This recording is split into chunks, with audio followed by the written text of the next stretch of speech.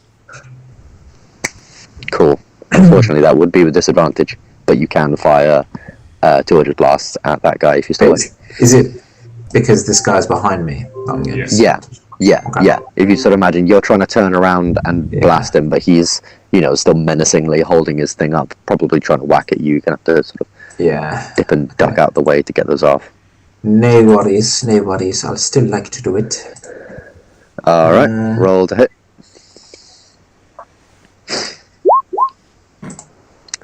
Yeah, that definitely hits. Roll the damage.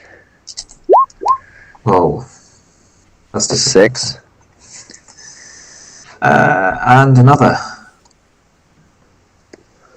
Yep, rolled it. Oh, hello. And a natural 1.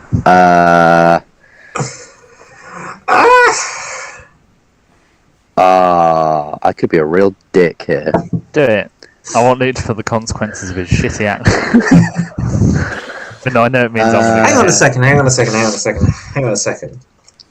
Let's retcon this whole thing. I don't think that's quite how it works. But do I get flanking? Because technically... No, That's on you're melee, not within isn't it? 5 feet. It's on melee. Fine. Roll, just roll a d20. Because obviously you're not trying to hit Gylndan, so it won't include any bonuses. I'm sorry, boss. It's okay. It's okay. 7. You're fine. It didn't beat Glyndon's AC. I was going to say if it beat... What is your AC now? 13? 18. If it beat... 18! Oh, yeah, 18 for the thing. Yeah, if it beat that, then yeah, obviously it would have... I would have said, yeah, it hits you. But fortunately enough for you, it's sort of... pierced with a... It's a straight 20... Yeah, D20 if it hit me. I'd have been pierced.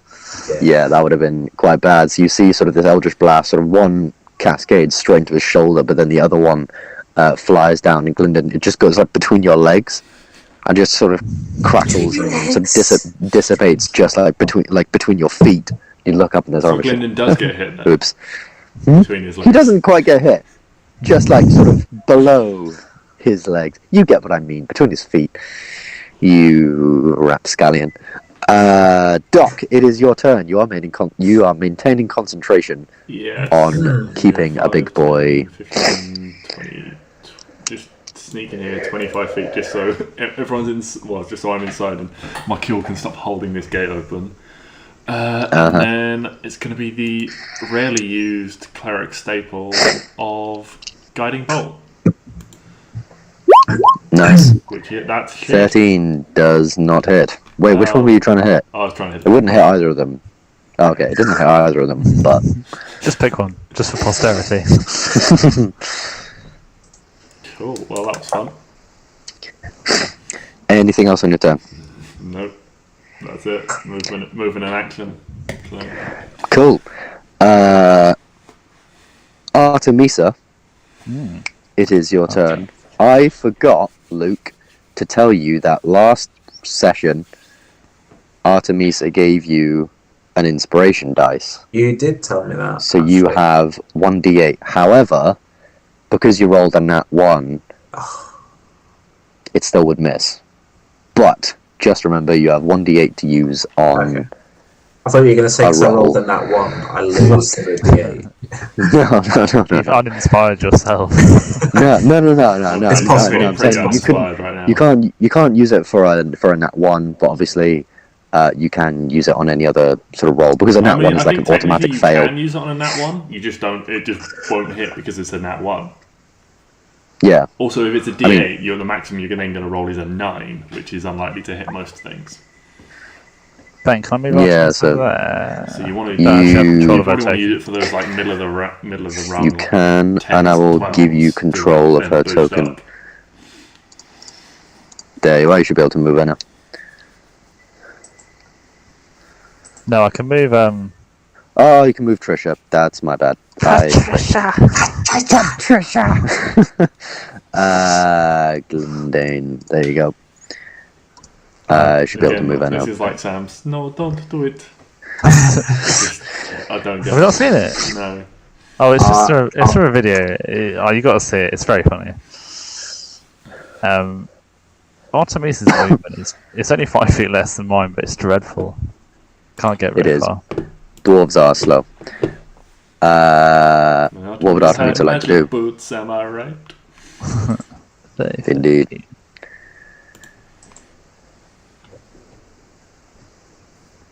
Cube. Ooh.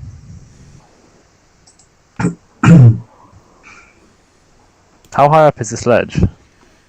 The ledge there, it is about 10 feet. Do you mean this ledge? Yeah. Yeah, it's about 10 feet up.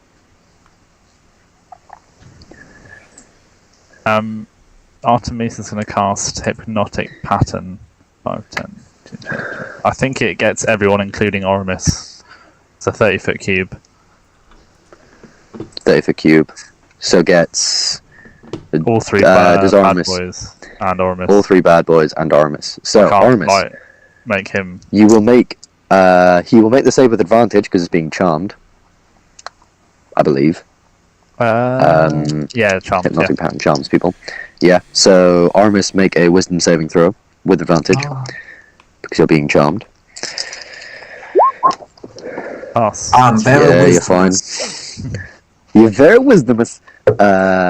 What is there? Whiz. Oh, 0. Okay, so this is just a straight roll. So big guys roll. Big flamey guys roll. Is a nat 20.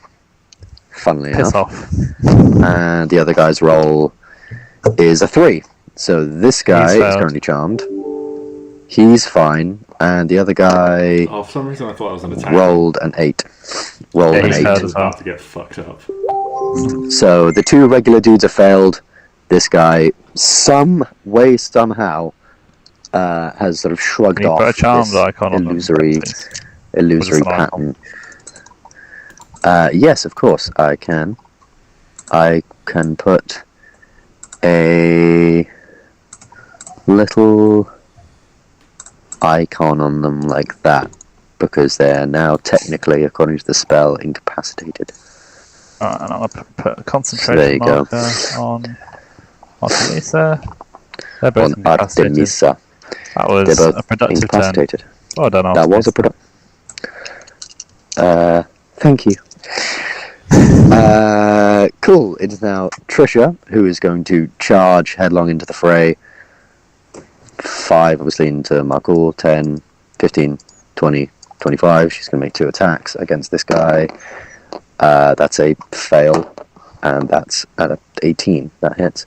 1d8. Where's my d8? There's my d8.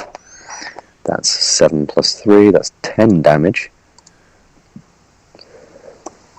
Good job, Artemisa. That's pretty much all she can do. Actually, no, it's a bonus action.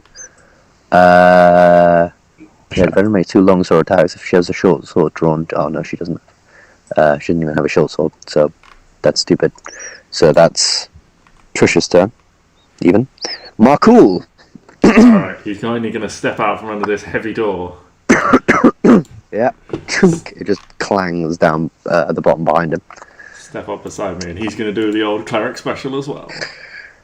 The old cleric special. The old guiding bolt. Oh, that's got to be better. I'm sorry, these guys are fucked. Yeah. Yeah, definitely hits. Roll damage. 21 radiant damage. Go with the clerics. 21 radiant damage. Fucking hell. And the next attack against the big boy has advantage. And the next attack against the big boy has advantage. There we are. It is now the Duergar Forge Guard. This huge guy who's been taking an absolute hammering this turn, and he's sort of looking around, looking at himself, and you can see he is fucking pissed. And much like sort of the other guys and himself when he was becoming enlarged, he's sort of seething. You can see in his mouth like he's sort of breathing, and what would usually be like saliva is breathing really heavy, just sort of spitting out of his mouth. It's almost like sort of like molten sort of, I don't know, like molten fire just spitting, and you can see this smoke brewing inside of him. And he's going to use his action to make all of you make a dexterity saving throw. Nice. 5, 10, 15. Artemisa needs to make it. His knocked out buddy needs to make it too. Luke, I'll say, because you're on the edge, you still need to make it. So basically, Doc, you're fine. Markul is fine. But Artemisa, Mazzy, Gylndan, Trisha, and Oramis. Is he like shitting out? You basically watch this guy explode. Literally explode. He crouches down, and from every pore, his mouth, his ears, every plate of armor, everything, he just explodes all around him. That's a good bunch of dex saves. That is a damn good bunch of dex saves. Could Artemisa and Trisha? Oh yeah. Yeah, roll for Artemisa. The guard guy Don't fails. get my new friend, my old friend killed Sam. And unfortunately, Trisha fails too. Artemisa's failed, I reckon. Artemisa has also failed. Nice to have these characters in Everyone- for a short while, you know. Everyone who failed, which is only, I believe, the NPCs, takes 28 points of fire damage. And everyone who passed takes 14. How much? Any 28? chance I can dodge that if or you- not be affected by that at all? And yeah, Oramis, because you're Oramis, you take nothing. just because, you know? How did you die first in the Royale? I don't understand. I got battered by really a giant samurai woman with yeah. a sword. I can't dodge that. An uncanny So I also Yeah. fireballed you, so I did uncanny. Matt did fireball me as well, so it was like 50% your fault. Artemisa needs to make a con save on the hypnotic pattern. Doc took what, like 3 fireballs or something, and he was still standing at the end. So he has this he was ability to fine. heal himself. She's fine. It is still up. And this guy, so you there's just 4 in your watch character, if you as ask me. he just this guy explodes. The cart sort of flies back, knocks him over, and he's now just buried underneath the cart, and he's very much dead. No, not my Very gems. much dead. The gems have gone just sort of sprawled out over the room. That was basically his turn. Gylndan, what would you like to do? So he's exploded. Is he alive? Was it like a suicide? He is alive. He doesn't seem to have taken damage from it. It seems to have exploded out from him through some magical effect. From Horizon Zero Dawn, so I've been replaying that this week, and they have that annoying slam fire AoE. Yeah, It's it's like that. very irritating. Oh, well, you can piss right off then, can't you? Use a tear hour on him, take his horns off. Yes, do this.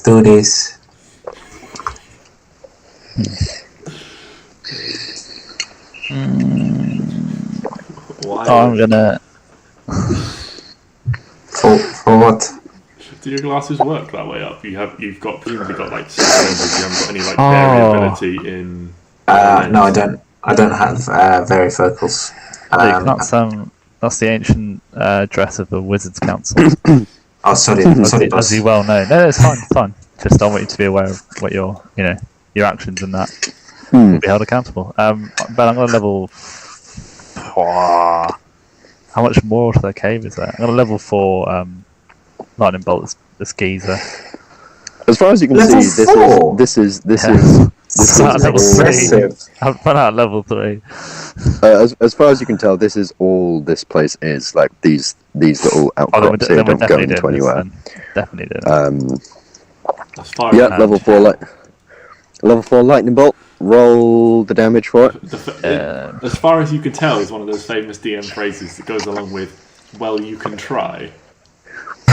You try. As far as you're aware. Also, you think you're hidden. Yeah. Ooh, okay. And that's the extra for level 4. So that is 33 damage, which I'm very sorry he did pass, but that is still a bang up amount of damage. How much is half 33? That's 16, right? What about 16. Old duergar boy at the top and Oramis on his ladder? We're just sitting quietly. Because they're talking above, out. and I'm assuming obviously he's I fired suppose forwards. it's up to whether or not Gylndan wants to try and hit both of them, or whether he's like. I mean, Oramis, if I make it so that it just flies by Oramis's ear. I'd say you can make No, it so I'm that not doing Oramis that, has I'm not doing advantage on the roll. I'm But not doing that. so a Just say- 16. You watch your stream, Oramis, I'll watch mine. Whatever you do, don't cross them. Yeah. Can you imagine an Eldritch Oh Blast my crossing a God. lightning bolt? Yeah, this guy. So this lightning bolt sort of cascades through this guy, smacks into the wall, and you can just hear and see sort of dust and rocks of crumbling from sort of the top of the roof as all of this sort of elemental chaos is going on. This guy sort of takes the lightning bolt, falls onto one knee. He's very, very much in his sort of somewhat last throes now. The embers What did he roll of on his the dex thing. save? He rolled 19 on the deck save. Ah, good lad. He has rolled extraordinarily well, except you guys are just fucking awesome. I mean, there is 7 of us, so. Yeah, there is 7 of you. I will admit, when planning this encounter, I didn't. I completely forgot about that. I mean, to be fair, we could have gone here first when there was only 4, so that would have made a big difference. Yeah. But he is still up. He holds his sort of massive warhammer in one hand, sort of whispering to himself in Dwarvish. Something as for anyone that can speak Dwarvish, something along the lines of Kothar. Something about I will live and die for Kothar, something like that. But we go back to the top of the round with Mazzy. 'Tis your turn. So you said he's on one knee. He's sort of down. He's not dead, but he's definitely looked like he's Right. taken Well, one hell of a I'm just going to beating. get my sword out, rest it on his shoulder, and then I'm going to roll. How casual. And then you're gonna roll. That's far too casual. Roll to hit. Roll the damage. Oh no! Oh, that one. He's not that badly hurt. You sort of rest this thing on his shoulder, and he looks at you with these sort of like eyes where the sort of this orange glow is dimming. And just as you bring the sword down, he does manage to sort of heave his body sort of backwards, so it only just makes this cut across his neck. Are you going to attack again? I'm assuming. Oh my Jesus Christ! Yeah, he forgot that this is a double-ended blade. Yeah, Mazzy, So he does the first one, How do you kill him?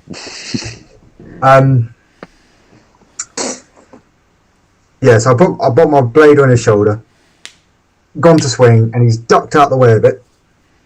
And then whilst I've come back through, I've come through and stabbed him with the other one, backwards, the other blade. Nice.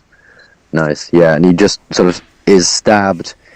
He looks down at the blade, tries to sort of whisper something again in Dwarvish, but it just comes out as like absolute gobbledygook, as this sort of like flaming sort of very, very hot sort of like ash and liquid just sort of pours out of his mouth, and then he just collapses onto the floor.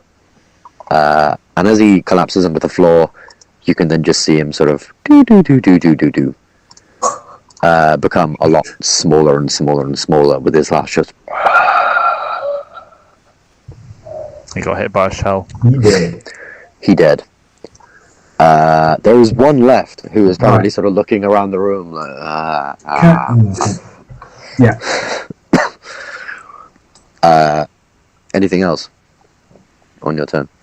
The regulars, do they get to make a save on their turn? Is it at the start or the end of their turn? Of Hypnotic Pattern. Yeah, for Hypnotic Pattern. Let me read really quickly. I believe so.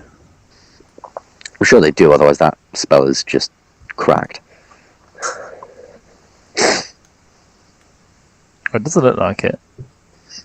While charmed My God. by the spell, the creature is incapacitated and has a speed of 0. The spell ends for an affected creature if it takes any damage or if someone else uses an action to shake it out, but it's stupid. So I think it is just...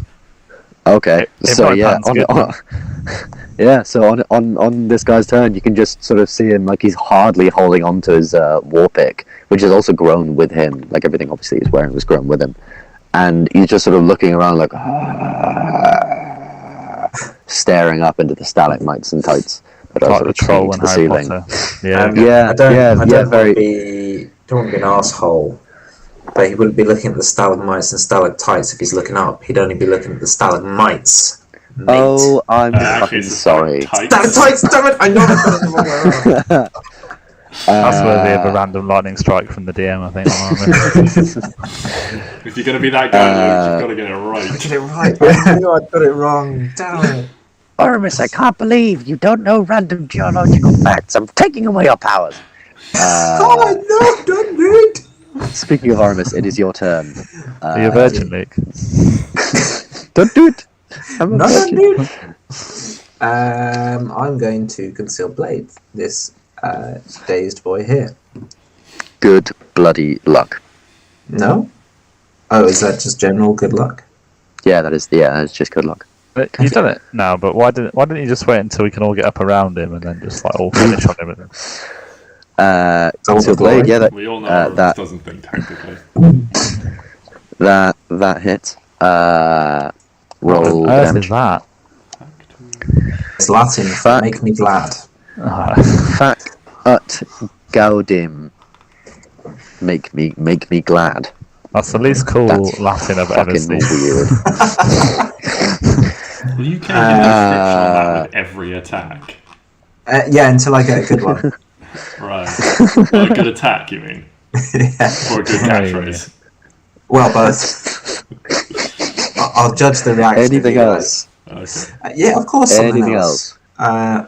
5, 10, 15, 20. He will get an attack of opportunity. He's dazed. Oh no, actually no. He needs to make the save first. 14. Does he make is the that? save when he takes damage, or he does might. it just clear when he takes damage? I think it might just clear. Oh, does it just clear? All Yeah, right. if it takes any damage, so he's out now. Okay, cool. So yeah, Oramis. Either way. he needs to roll to hit. It's fine. It's a 2. Good. So 7. Double Eldritch Blast. Double Eldritch Blast. Nice. Yeah, that hits. Roll damage. 7. That was the first one. That was the second one. Just 29 damage kills. If he was incapacitated, does he Luke's get hit technically 29, count as a Luke? critical? Huh? How did 29? 4 piercing. Yeah, Did I say 29? you did say 29. You did. And Luke, could you roll me another d6, please? Because Sam has made a very, very good point. Yeah, your concealed blade should have been a critical hit, no matter what. Boom. So that's 3. That is 3 extra damage. Nice. He's Crit not. because he's He's incapacitated. yeah. I thought it was. Oh no, yeah, it could be right. Yeah, sorry, no, yeah, carry on. Yeah. If target's incapacitated, and you I'm hit them within thinking- 5 feet. Yes, I'm thinking of prone. No. Yeah. He is still alive. He's angry and hurt, but he is still alive. And there is so far one man who's got to blame for that. I don't suppose my Eldritch Blasts would have pushed him off the edge of the cliff, would they? Far away If from only because you you had a don't spell have- that did push people back. Or if only you had the Eldritch Invocation that meant you could push people back with your Eldritch Blast. Or if only he'd thought about anything and just not touched him. Why? Why does he know? Whatever. For why? Doc, it is your turn. Well, I'm gonna try and be a kill stealing mofo. Let me just check my spell slots. A lemon stealing hole? Yes, I will indeed be a lemon stealing whore. 100. Apparently, I won't. Because... That does not hit. The guiding bolt sort of crackles and slams into the sort of That's cavern right above. JJ. Oh, you're bad, bro. You're bad. You're bad, bro. It's because Doc can't reach the lemons on the tree, that's why. Just better. It's only small amounts. The lemons are bitter. I'm then going to go 5, 10, 15, 20, 25, 30, 35 over here just to sort of spread out a little bit because I know that there's the potential that the other guy that I made disappear is going to come back again. Yeah. Can I just ask, is it up to you to decide when he comes back, David? Obviously, if you lose concentration, yes, fair enough. But The spell ends after a minute. If he's native to this plane, he will return automatically. But if he's native to a different plane of existence, like hell, for like demons and stuff, he won't return if I maintain concentration for a minute. But I don't know if he's native to another plane. gone. So effectively, we could end this fight and then just be stood there for like 40 seconds while it's like while I'm waiting to see whether or not he comes back. Could you then just sort of stop it yourself? I could voluntarily make him come back. Okay, fine. If we decided that we just wail on him. Yeah. Artemisa. Artemisa's... Can she see the big bad boy at the top? She can see him, yeah. She's going to fire off some... Oh, what's a good spell?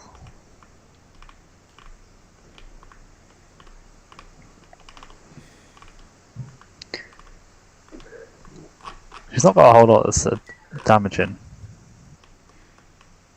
from range. No. Well, obviously, when you think she was a performer up until this point, you know, she's not She's the most sort of cast Shatter. Shatter. Here, that is a good anything spell. within a 10-foot radius. I don't think that includes Oramis.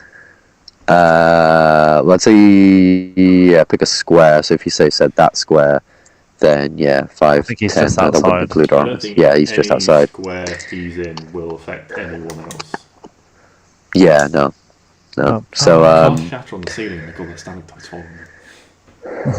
oh, that would hurt. It's a wisdom save for that, right? Con save. Con save. Oh, this will be interesting. Because A creature made of inorganic materials such as stone, crystal, or metal has disadvantage on this saving throw. So just stone, crystal, or metal. Well, good for him. He's not made of metal, or stone or crystal. But that is good to know actually for the future because I didn't know that. Quite interesting. He rolled a 16 plus 2. That's 18. Which I'm assuming passes. So he's gonna Roll take 6 damage. 6 damage. Oh my lord, and it's enough. Heyo. Artemisa is the He just real kill watches- stealing whore. Lemon stealing whore, sorry. You just watch as Artemisa sort of like pulls out her violin. Just sort of, let's just finish this up, boys. And just starts playing this tune. And you almost like, you can't even hear it coming out of a violin. But very, very suddenly you can just hear this like immense sort of shattering noise happen from above. You guys can't, you guys aren't damaged by it. If anything, for you guys, it's not actually that loud. But for this guy, he just sort of, he just screams in his mind, can't take any more of just pain and all of this, and just sort of collapses onto the floor in front of Oramis. And I don't much like this. the other guy. I don't like this woman. She shows up. She doesn't know how we like to do things, which is How do we like to do things? we like to drag out the combat as long as possible. We don't like to just finish it. No. But I'd like to think when she's casting the Shatter, it's a beautifully played piece of music, and then she just plays one note really badly wrong, and that's where the damage comes from. Yeah, no, quite like that. So like she's playing this quite beautiful piece of music, and then just as sort of just as she's playing, and she gets to what you think would be sort of the climax of the sort of chorus or whatever little melody she's playing. Yeah, it just goes into this extremely high note, like this, ding! where it should have been a very, very different one, and all of a sudden it's just this guy falls and he's gone. The room goes very, very quiet. This cavern does go very, very quiet. And you're all left inside, a rather big group of you compared to what you guys are used to when travelling. The one I made disappear might return. I can bring him back, and we can wail on him. We'll Or he hold might an not action come back at until all, when I he don't know. returns. Personally, I'd actually like to try my seismic arrow on him. If you don't That mind. sounds very dangerous in a confined space. I want a loud We've bang. only got a I few want seconds. really loud He bang may come escape. back anyway, but I can bring him back Can deliberately. I if you want. hold 2 Eldritch wait- Blasts for wait the and see next if he comes 60 back. seconds? Wait and see if he comes back first. Okay, then so we'll give yeah, Tim I'd say he's going to come back around here, right? He's not going to move Yeah, so position. if you remember, and Doc can probably tell you he left. So if you think obviously he was large, it was here. Okay. So I'm going to say nobody, for me, nobody be within 10 meter radius of him. Okay. Alright. Blizzard's going to ready a Mind Sliver. I'm Artemis is definitely going to ready. readying my arrows. Markiol and Doc will both ready some spells. Cool.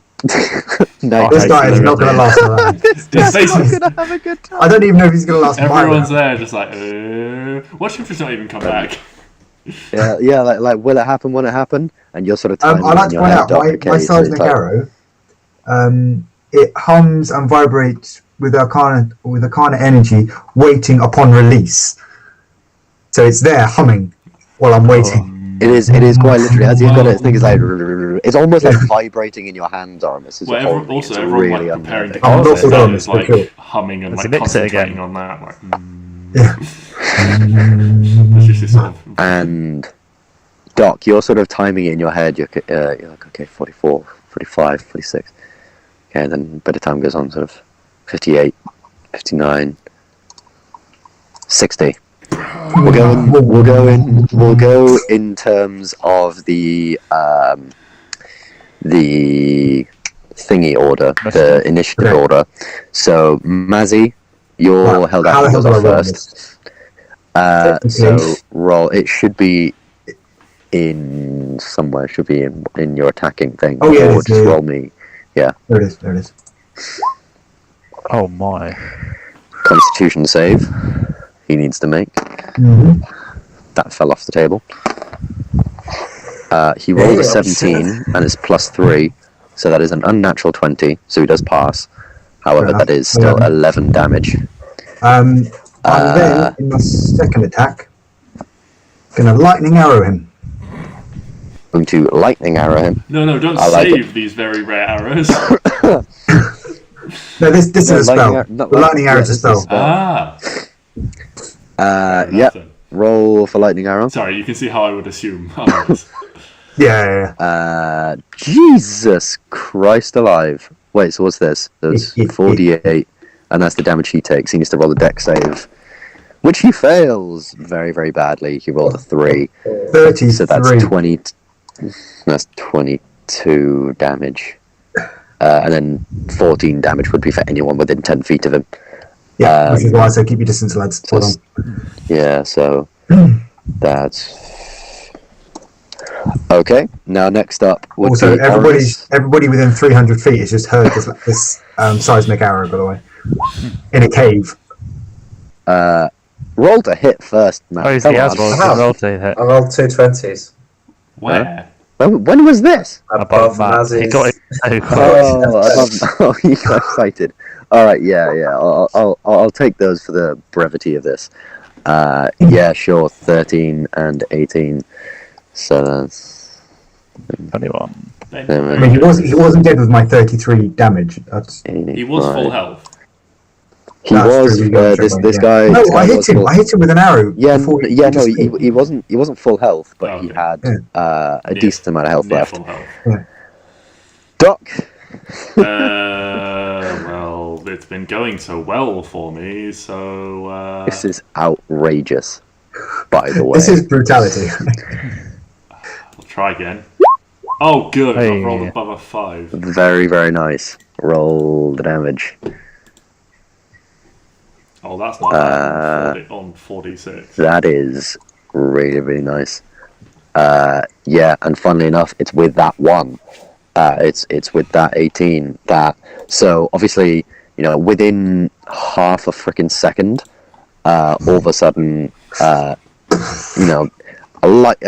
of 2 arrows have gone off. One that has caused incredible amounts of, they say thunder comes before lightning. It's this incredible boom. No, lightning comes before thunder. That's the one. It's different here. This incredible boom, lightning, and then this sort of huge flash of lightning. These two sort of eldritch blasts smashed into this guy, and then finally this sort of bright bolt has smashed into him as well. And in all of this, he just hasn't even had any time to react and just slammed straight back into that wall. Extremely hard. He's even like created dents in the wall. The wall's cracked all around him. All these sort of mushrooms and things have now just like splattered and just gone everywhere. And he just slowly crumbles down. Oh, he's gonna get infected by the rot, unless that isn't the rot. That isn't the rot. No. From what you've seen of the rots, sort of grey, black, and white. Rot. Oh, can you imagine if he splats into them and sends particles into the air? Yeah. Well, although nice playing with all you guys. Although what I will say is that through all of this happening in that little time, especially the seismic arrow and things like shatter, you can feel the cave is very, very uneasy. The cave is nervous. You just see, like, from the corner of the room, like, a bunch of rocks from the ceiling fall. And then, Mazzy, literally just to your left, within a couple of feet of you, this stalactite just smashes to the ground. I think it's time to go, lads. More falling by the second. And you guys need to get the fuck out of there. Run, go, go, go! Any chance I can scooch some gems off the floor? That's on you. We are leaving you for this. So, this doesn't seem to be just in this cave. It seems that this has sort of caused shockwaves all throughout this mine. So I'm going to need everyone to make a dexterity check to see how fast and how, not just that, but like obviously rocks falling, things collapsing. Save or a dexterity check? Dexterity check. Just a dexterity check. And Oramis to grab a couple of things, make me a sleight of hand check. Okay. Oh dear. Oh no. Okay, so let's see what we've rolled it. I'll do with the NPCs in a second. Obviously, you guys being the slightly more important ones. Oh, me and Artemisa are just having a chin wag at the back. Second one is that 16 is more cool. Cool. So Doc, you have +3 in dexterity. I do, yes. What the shit? I didn't know that. I thought maybe a +2 or something. So Doc, you're fine. Dexterous tank. Doc, you're fine. Mazzy, you're pretty good. Although, like, as you're sort of sprinting through, a load of sort of dust sort of falls right over your face. It does make it a little bit sort of hard to see, and you are now covered in all this sort of icky dust and shit. But you're okay. Gylndan. How are we getting back through this door? Hey. Through what door? The gate that Michael was Portcullis. open. Well, obviously, portcullis. I can assume one of you can open it. Although, who is opening it? Whoever gets there first, please. I ran through the door. I can do it first if you want me to try. Yeah. So just roll me a strength athletics check to see if you could either lift up the door fast enough or operate the sort of pull the chain fast enough. Whatever. +8. 12. But everyone's already rolled.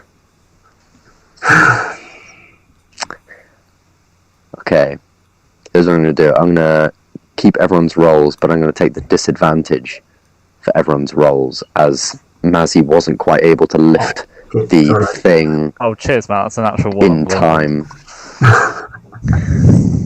Most of you are alright, except for Gylndan, who rolled a natural 1. Doc, could you roll me another dexterity roll, as you just rolled a straight one there? If anyone... Can I just ask, if Oramis you're passes Gylndan at the back, can I just that's say Mark's second one. Oh, lovely. can I just say, if anyone's at the back and Oramis passes him, can I say, chuck them the ring? The magic ring. The bracelet. It's a bracelet or ring. The switcheroo. How would that benefit? Because someone would then just be bracelet. stuck. Yeah, I'll someone pop Misty Arrow so I can fire that and just disappear up. So I go back into the danger zone. How are your And then cells going to cope with all that sort of teleporting? That's going to ruin. Hold on. So you're volunteering if it's required. I'm not saying I'm going to do it yet.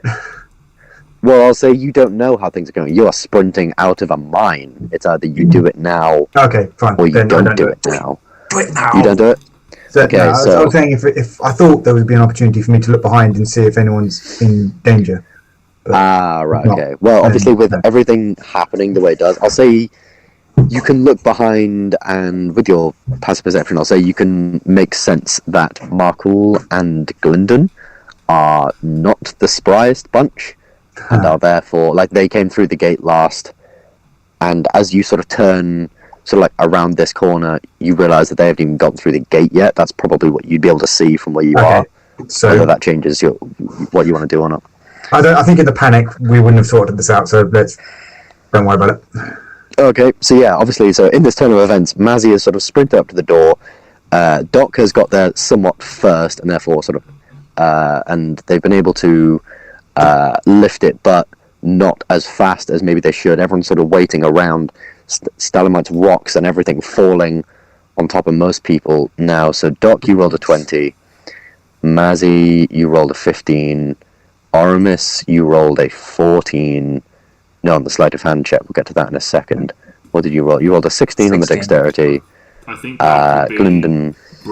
deliberately bringing up the rear. Like, if he's like basically helped Mazzy get the gate open, he'd probably like hold it and be like go go go, and then be like drop it and be the last one. So if you're bringing up the rear, that technically means that you'd be worse than Gylndan. I will give you. It's like he wants to make sure that everyone gets out. Basically. That is fair, but you're sort of voluntarily Yeah. No, I know. going behind Gylndan. That's Yeah, fair. that's cool. I will give you a bit of a thing because you're wearing heavy armor, and obviously stuff falling on your heavy armor won't affect you as much as it affects everyone else. So with Gylndan, obviously, very very much picking up the rear, as well as Markul, who's sort of aching a little bit from all this combat. Like I said, he is getting a little. As he said, oh bloody hell, I forgot all about all these bloody caves. Sort of thinging along in his armor, and I'll say that. So, everyone, roll me a d6. Mark first, then Markul second. Just Are you rolling for Christian, by the way? just you four. Just you four. Sorry. So Oramis 6, Mazzy 7, Doc 7. wow. Doc That's 13, brilliant. and 15. Ah. So Gylndan and Markul, and who else rolled very badly? Artemisa? What did Artemisa roll? She got an 8 if it's still with disadvantage. Yeah, and Well, she got an 8 Artemisa anyway, actually. will all take 15 bludgeoning damage as these rocks and Wow. everything are My. falling over you.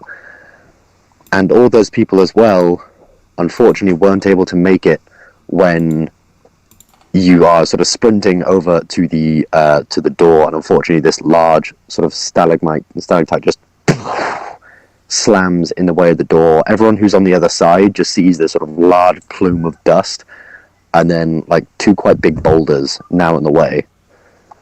A couple of you are stuck. Who took damage?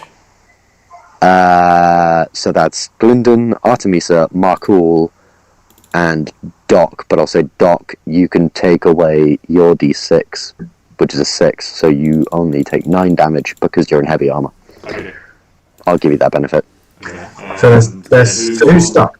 Who's on which side? Yeah. Sorry. Just so we can So now on the sort of other side, so if I move you back to the watchtower entrance here. So if you kind of look at this, so basically Gylndan, Markul, Artemisa, Doc, Mazzy, you're on this side too. I think that's pretty much it. Yeah. And imagine there is... if you imagine there's quite a sort of big Mazzy can help. boulder just there, blocking you currently inside. Everything seems to sort of calm down by now. Like sort of by the time you've got there and this last thing is shut, you try and sort of heave it open for a second. You wait, and then everything's sort of calmed down. The dust has settled. What has wanted to collapse or had to collapse has done so, and there is a very, very eerie quiet throughout the entire place. What would you like to do? Hello? Can you hear us? You guys all okay? I'll say you can hear each other. There is like small gaps. I'm not through sure the there's thing. a way through. We might. I'm not So sure. Can we assess this rock to see if it's actually doable for us all to lift it if we were all Where's around it it? going though? If it's lodged in, where are we going Because to it's move completely it? lodged. It's not something we can. I mean, if you think obviously this shaft you're at here does extend back like a couple of 100 feet. Obviously, this mine is quite long. It's quite a long sort of narrow thing. So you could feasibly move back and push it forward or push it back or whatever. Can I thunderwave it? You can, yeah. Oh, hang on. That's how we got into this mess. I really wouldn't recommend that. I will win out of the cave. So No. I know you're going to say it's not your problem. Actually, I was going to say it sounds like a you problem. No, but Yeah, I'm thinking about using you're my doing seismic arrow. You're doing it. No, I'm. Okay. Given how unstable it's already been, and we're still in the tunnel. I don't think it's a terrible idea to try and break it with that. Duergar had some mining tools. We have 2 dwarves on this side. We can potentially just get effectively potentially the proper equipment and just break our way out. Can I You could go back here then and just assess what's on the table for mining equipment?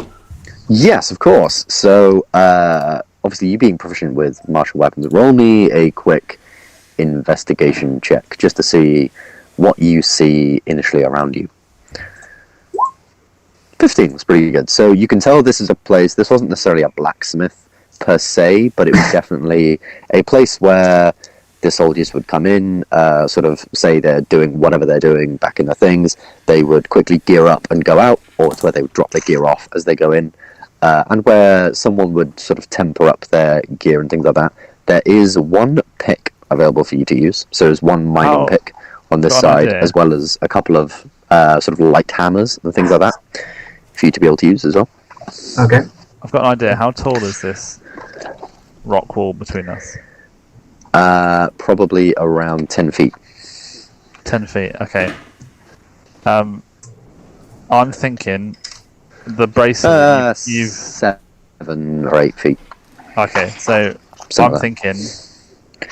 Well, surely we can climb that. We can boost each other over. But my plan was to just chuck the gauntlet back and forth, and I only trade places. Actually, that's a terrible idea. Are they Can't we just- completely blocked in? As in no daylight? It is. whatsoever? Yeah, it is. It is completely blocked in. It's not It's like just a case this you can climb over. one brick. It's a case where, And there's something else like on top of it.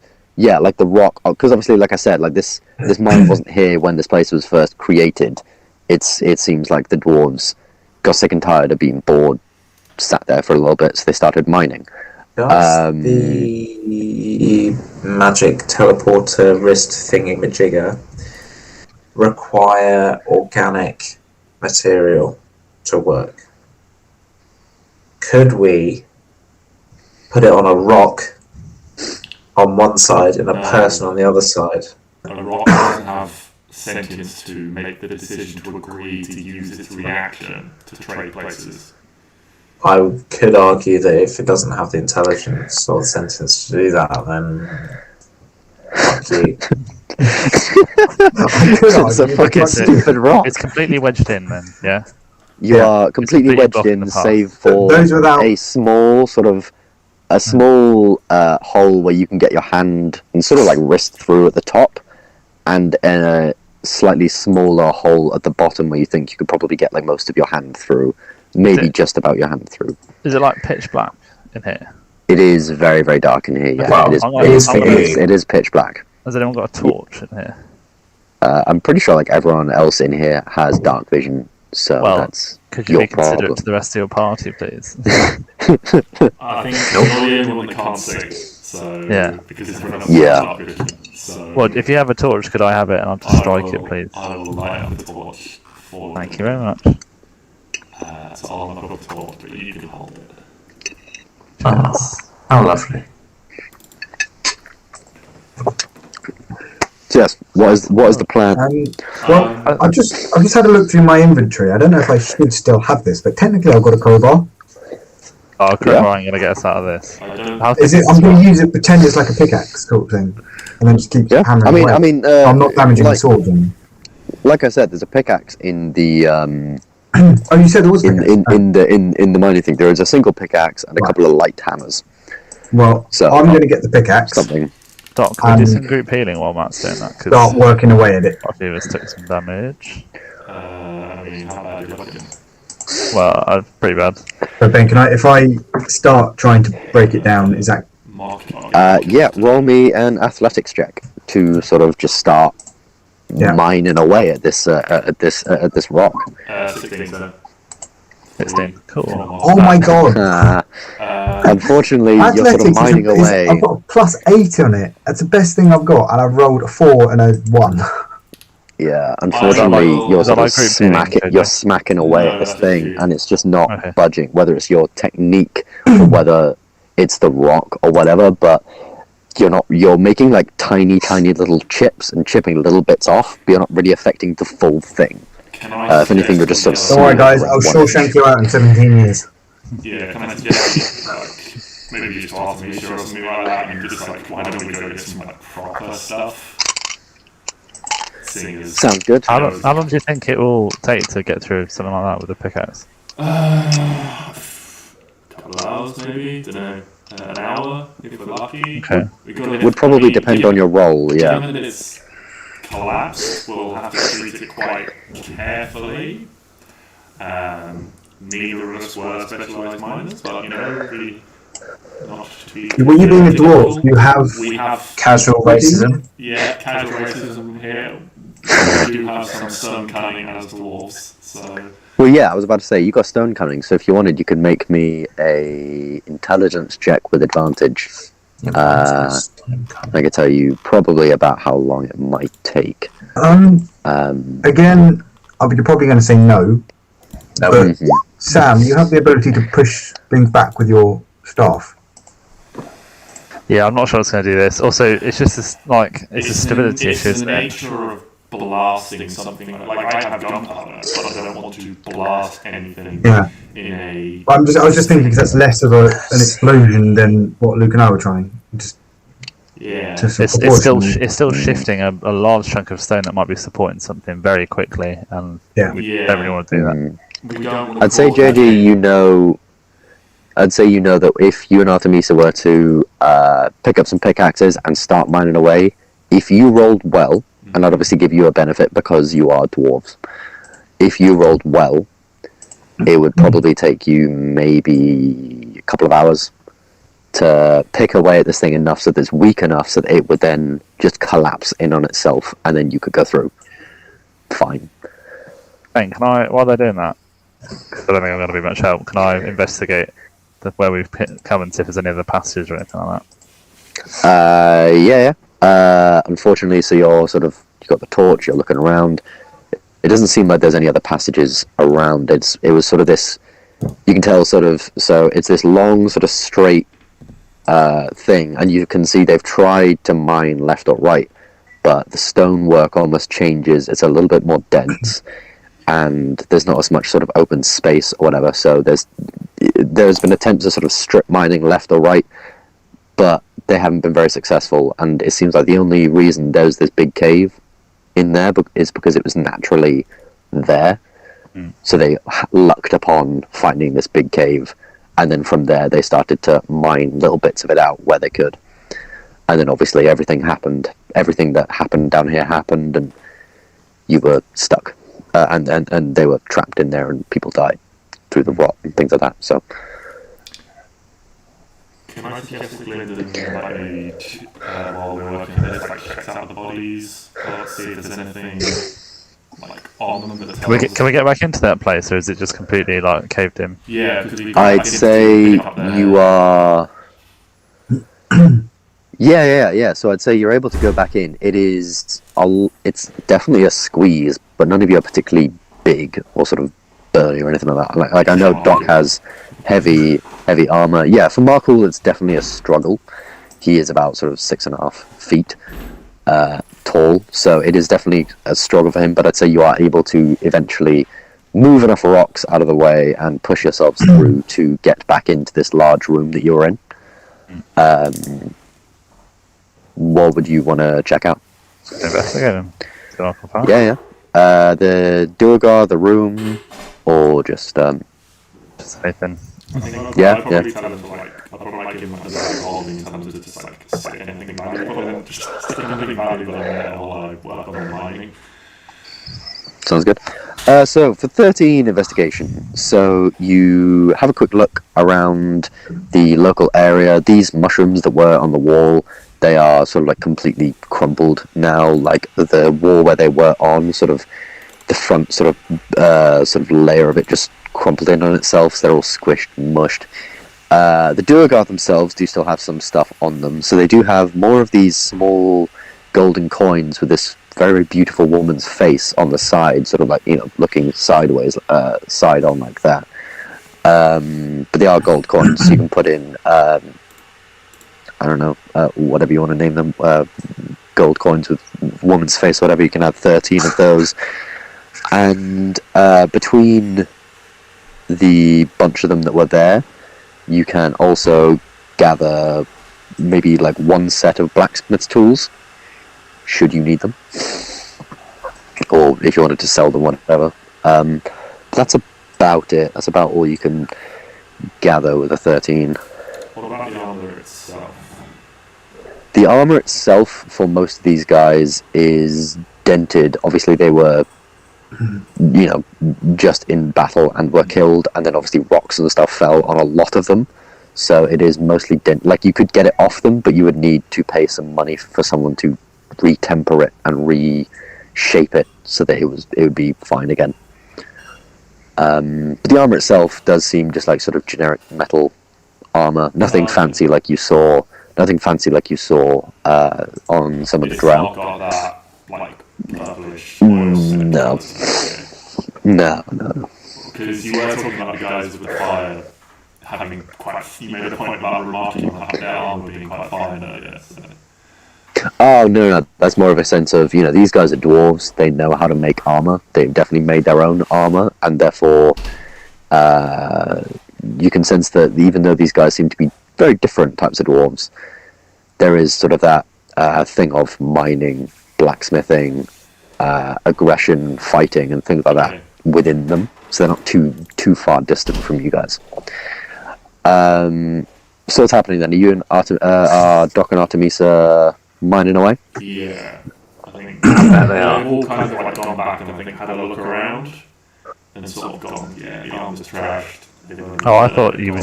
I thought you two were just cracking on with the mining. Well, we'll have to go back to collect the mining tools. So that's a good point, yeah. We'll all go back and have a quick look over them. I say to them, what Artemis might grab what we need. And so he's investigate it, and then we've gone back and set to. Yeah. Alright, so if you and Artemisa roll an athletics check, but you can both add your proficiency bonus, which for you is 4 and for her is 3, because you're dwarves and mining and stuff. That to me just makes sense. So 16 for Artemisa, that's pretty good.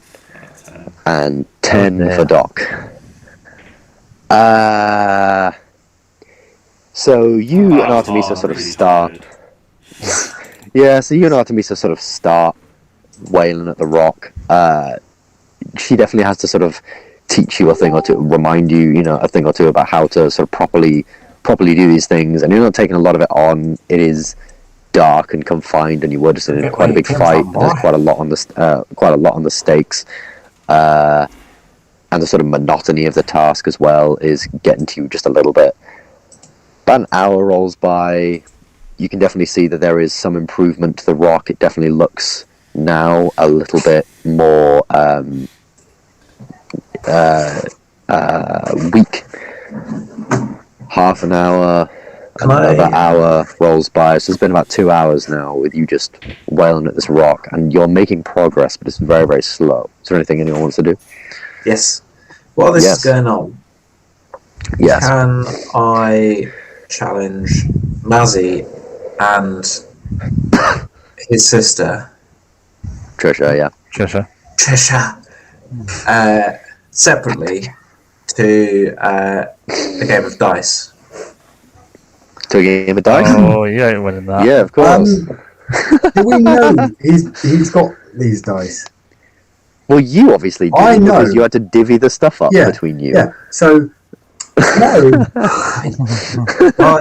I'm going to advise my sister against it. Oh, you're not thinking about this. Our friends are trapped in a cave. This is going to help. And you're thinking, oh no, Oramis, my dear friend Oramis is trying to scam me out of some gold because he's got magic dice. I don't believe it. Is he not Scam people who don't know you've got magic dice. This is like rule 1 of magic dice rolling. Trisha just sort of sat there like, you know what, I'm so bored. Yeah, fuck it, why not? I'm not putting money on this though, or like maybe like 5 copper or something. But this is fucking boring. To be stupid. Can we go into the other fucking room as well? Because I swear to God, if I can hear 5 more seconds of this at the wall, I'm going to kill myself. Absolutely, we can go into the other room. Don't get any funny business. I will fucking rip I'm your going to come testicles and off. watch to make sure no funny business happens. I'm glad you followed that with a comment because it sounds like you're just going to say, "I'm going to come and watch." Quite the voyeur is Mazzy. Which other room are we going to? Just I'm going to watch with the camera. Large room. You see her sort of sit down. She takes off the sort of cloak from her back and lays it out on the stonework. She's like, "All right, have you ever played Beggar's Dice? 3 Beggar's Dice? No. Cool." And she explains it, and it's basically blackjack. Okay. But instead of 21 and taking cards, you roll 3d6, and it's whoever's the closest to 18. Okay. Shall I do it chance. for her? Yeah. So it's a game of chance in that regard. She puts 5 copper on the line just because she's like, if what you say is true and he's got magical dice, then I don't fucking care. Just something, because this is boring the hell out of me. Alright then. How many Are you Is ready? that board? things like how many sorry? dice are there? Like, Azara's got 1 dice, so they're having to No, share. so she's got. So he has got I have 2 of these dice. Right. She has got her own set of dice. Okay. So she I has her also own set, have which is why normal she's. because He's also got a. Okay, if you've got 2 normal dice, you have 1, and me being my sister, I have 1. So that means you've got 3 each, so we can roll 3. Yeah, exactly. Yeah, so roll. Because only Oramis' magic dice. It's like, oh, what's that? 2 6s. I'll roll 1 more. It's another 6. What do you know? Here you go. Oh, what? 2 6s as well? And another 6. Yeah, exactly. So obviously for Trisha, roll 3d6. Mazzy. 9. And for Oramis, what do your 2 dice roll? I also roll another 6. Another 6. And what does the last one roll? Because you have 2 of these dice. Well, I've rolled. You have 2 magic dice. You've not rolled one of them magically. It's part of the hustle. You've got to make right. That is fair, but another 6 is 12. You win, you gain 5 copper. Yes. Trisha sort of said, they're like, alright, well, I'm still bored. I'm going to go outside and wait with my mates, if that's cool. If you don't need my help in here, that is. Sure. Cool. Thanks for your coinage. You could go ask her mates if they wanted to play some okay, dice. you're gonna do the Yes, let's go challenge her. Before she gets out there, Oramis is going to dash and... Oramis Dash. sprints out. Dash. You guys wanna play dice? Please play with me. Anyone want to play dice? You go out there and you remember there being 4 people originally out there. One of them was very, very badly injured. 2 of them are gone. 2 of them are still there.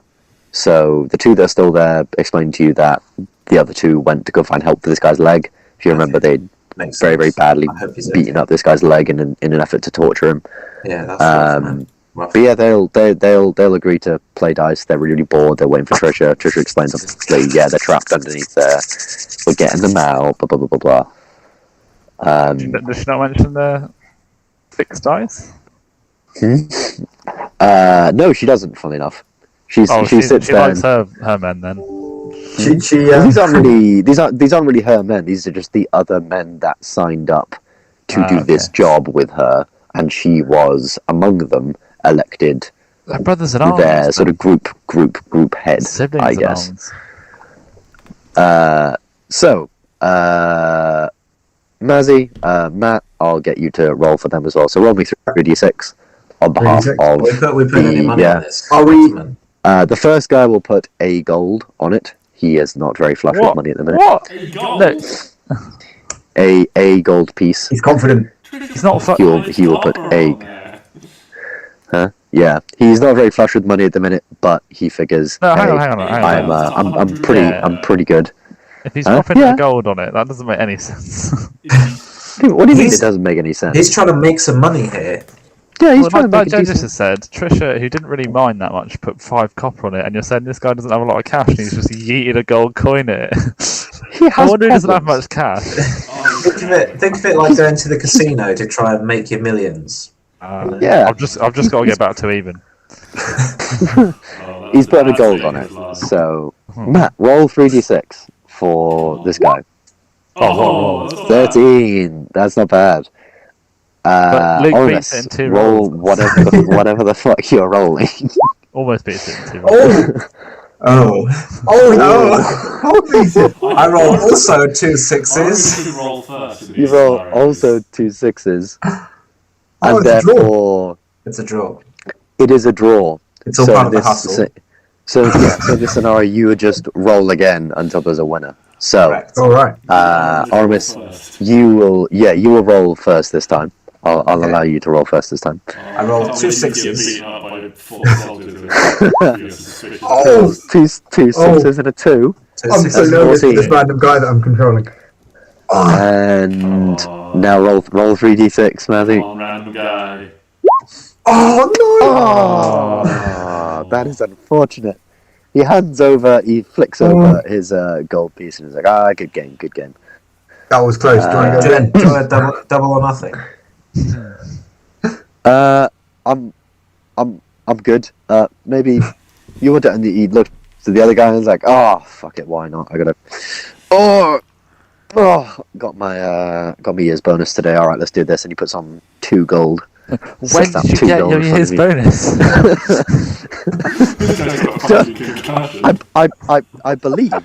I believe you're stuck in a mine, Sam. So you can't talk. When did he get his bonus? They got out of the jail, and Trisha was like, I've been holding this back. But...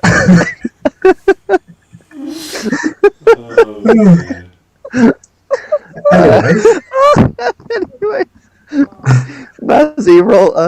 No, Oramis, Luke, roll whatever you're gonna roll. Luke, roll whatever you're gonna roll. I roll a 6. You roll a 6. I roll another 6. oh no, Another I'm feeling 6. really pressure. Oh shit. Oh no. And I roll another 6. Oh no, I've only got Add 2 another dice. Oh yeah, you've only got 2 dice. Yeah, roll for the final one. Oh, 4. right. He looks at Gotta you. be big. He's now rolled 6 dice against these guys and 5 6s. Sorry, he's rolled Yeah, I 9 was gonna dice say. and 5 6s. I was gonna say, so because I mean, this guy's committed to this. He's not going to be playing again. I mean, yeah. So like, obviously, this guy's looking at you, and he's like, "Those dice, they're interesting. What's that? A goblin's head?" I'd like to switch dice for the next roll. They've been working pretty well for you so far. Mind if I give them a try? I don't know how these dice work. I don't. Sure. Can I do a sleight of hand check? Nah, I can't minor illusion it if he's going to touch it. Can I? No. But so he's got these plain as hell dice. You've got these ones with goblin head on, and you're going to try and sleight of hand so that he doesn't end up with them.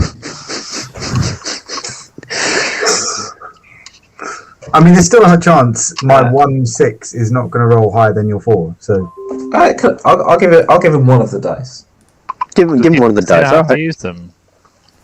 So he looks I think he'd demand both dice. All three dice that you used. I think you'd demand. One of the dice is a plain dice, so you can have that. You know what, Matt? I will take that. You being this random NPC for a second. I'm in character. He does demand all 3 dice. Oramis 2 gold. So can I roll persuasion that he doesn't need to use these dice and that I'm just very lucky, as he is today? That would be. I can't argue, can I? Because I don't have. That would be deception. So roll me a deception check to see. Try and sort of This should be with deceive him disadvantage because he's identified the dice. I mean, 13 either way. Now, Matt, roll me a d20 but +1. I'll say that he has for a commoner, he has a +1 intelligence. Oh. He sees through your deception. I see through the lies of the Jedi. And once again demands the dice. It's not nice, is it, when people see And your demands lies, your dice. I mean, realistically, I could actually fuck this guy up if I wanted to. Such a bad loser. That's such a teenage boy thing. Just walking past everyone going, I could definitely fuck him up. I'm going to be honest, this guy's got like 15 HP, so yeah. I'm gonna offer him 2 dice and say, take it or leave it. Yeah, well, 2 magic dice, please. Thank you very much. Let's go. 1 magic dice and 1 normal dice. 1 magic dice and 1 normal dice. Matt, does he? I don't think you're going to get away with this, Luke. Well, that's it. That's all I'm offering. Well, then I'll take my money back and the deal is off. Oh no! All right then. It's even. If you both get 1 magic dice, it's even. No, correct. You re-roll 1 magic dice. I'll roll 1 magic dice. I'll tell you what. Okay, let's split the dice. We'll split the dice evenly. I'll use half of yours. You use half of mine. But it's 3 gold. It's 3 dice. 3 gold. Wait, how's the split working here, Luke? Well, we have one each of my goblin dice, and then 2 of our own dice. Okay. Because he said that I've got fancy dice. Yeah. So 1 magic dice and 2 normal dice each, and we re-roll for 3 gold. It's like organising a boxing fight. I'm willing to do that one. Fury? Absolutely. Okay. Have we sorted the paper? Okay. So it's 3 gold. 3 gold. He'll accept that. He has 3 gold to spare. You get his leaving bonus. That's his year bonus, yeah. Right, who's going to roll first? I think we should roll alternate dice. Yeah, alright. Okay. So, Luke, I'm assuming your first dice rolls a 6. How did you know? Well, guess what my first dice is going to roll? Matt, your first dice A rolls a 6. 6. Luke, Right, roll me let's a go. 6. First dice is so suspicious. Oh my god. Oh, Lord. Ew. Matt, roll a d6. Oh, this is I'm in the game. Luke, roll a d6. Oh, that's such bullshit. Oh my god. And Luke, believe that. Just for the hell of it. wins the There pot. we go. And Luke wins the goddamn pot. Congratulations, Luke. You are the proud Okay, owner. I'm just gonna 3 gold. I'm gonna chuck all the dice right at your face and stomp off. Did you win it with 3 sixes? Yeah, you want to. Oh my god. And only one I of bet us is if trick Mazzy dice. dies, One magic, so 2 6s. You roll 2 6s. Matt, if you die, can this guy be your next character? Because you're really getting into character with this dude. I feel like I just really didn't want Lucas. Man, Sounds dreadful. Warrior number 5. He's I feel got like 15 the, HP. The issue with this guy is though, it's not Matt getting into character. It's Matt just being Matt. that is true. So you have earned 3 gold, my dude. Well, you managed to pull that one out of the bag. Well done. And 3 gold did. made some enemies. What's this And guy with gonna that- do? Come back in 6 months' time and kill us. Absolutely jacks, yeah. Meanwhile, as all this is happening,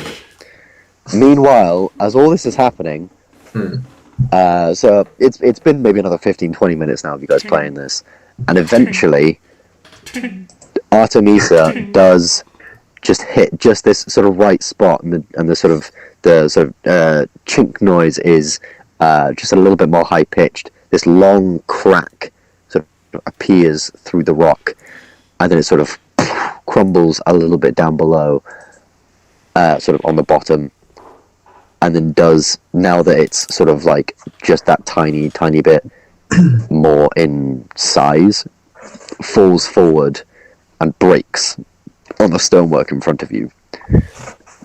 You are able to leave the mine.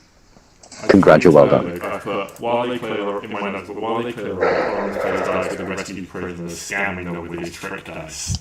Thank you. And actually winning legitimately. However, when you guys get out there, you realise no one's here. Mazzy, Trisha, Oramis, they're not here anymore. Oh my What god, do you you guys do? have entered a parallel universe. Don't joke, we genuinely might have done something like that. Huh? Hello? Hello? I mean, I don't know. Can we respond? Are we just No. outside? Well, we're outside. Oh yeah, so you guys are outside, aren't you? Okay. But you said it in such a weird way. Like, They were leaving? I guess not. I mean, did they mention that they were leaving? I mean, I guess you probably would have overheard Trisha say, "Let's play in the other room." Trisha. But then from there, you might not have heard them going outside. Yeah. well, we're not going to know that you've made it out if you. Oh, we're just gonna head for the exit then. Yeah, heading for the exit. As you're sort of, The exit.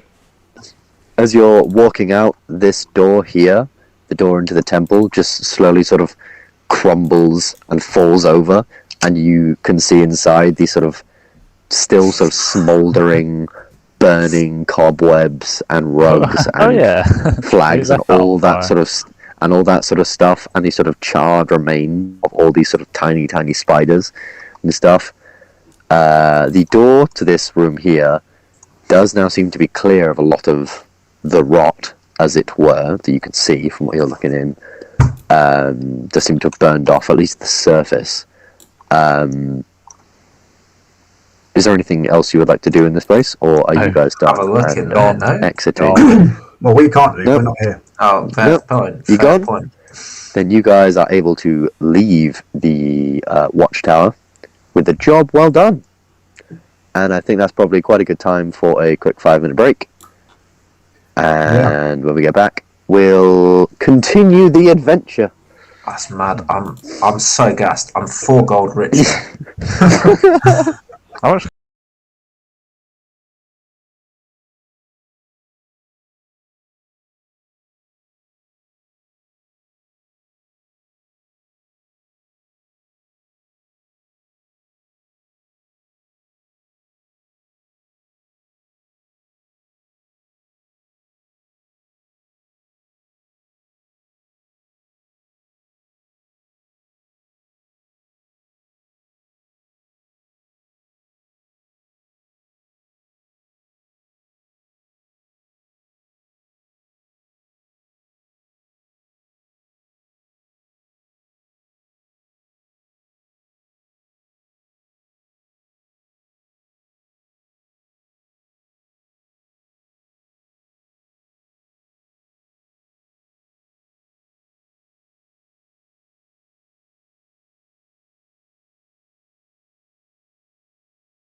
Are we back? We are back.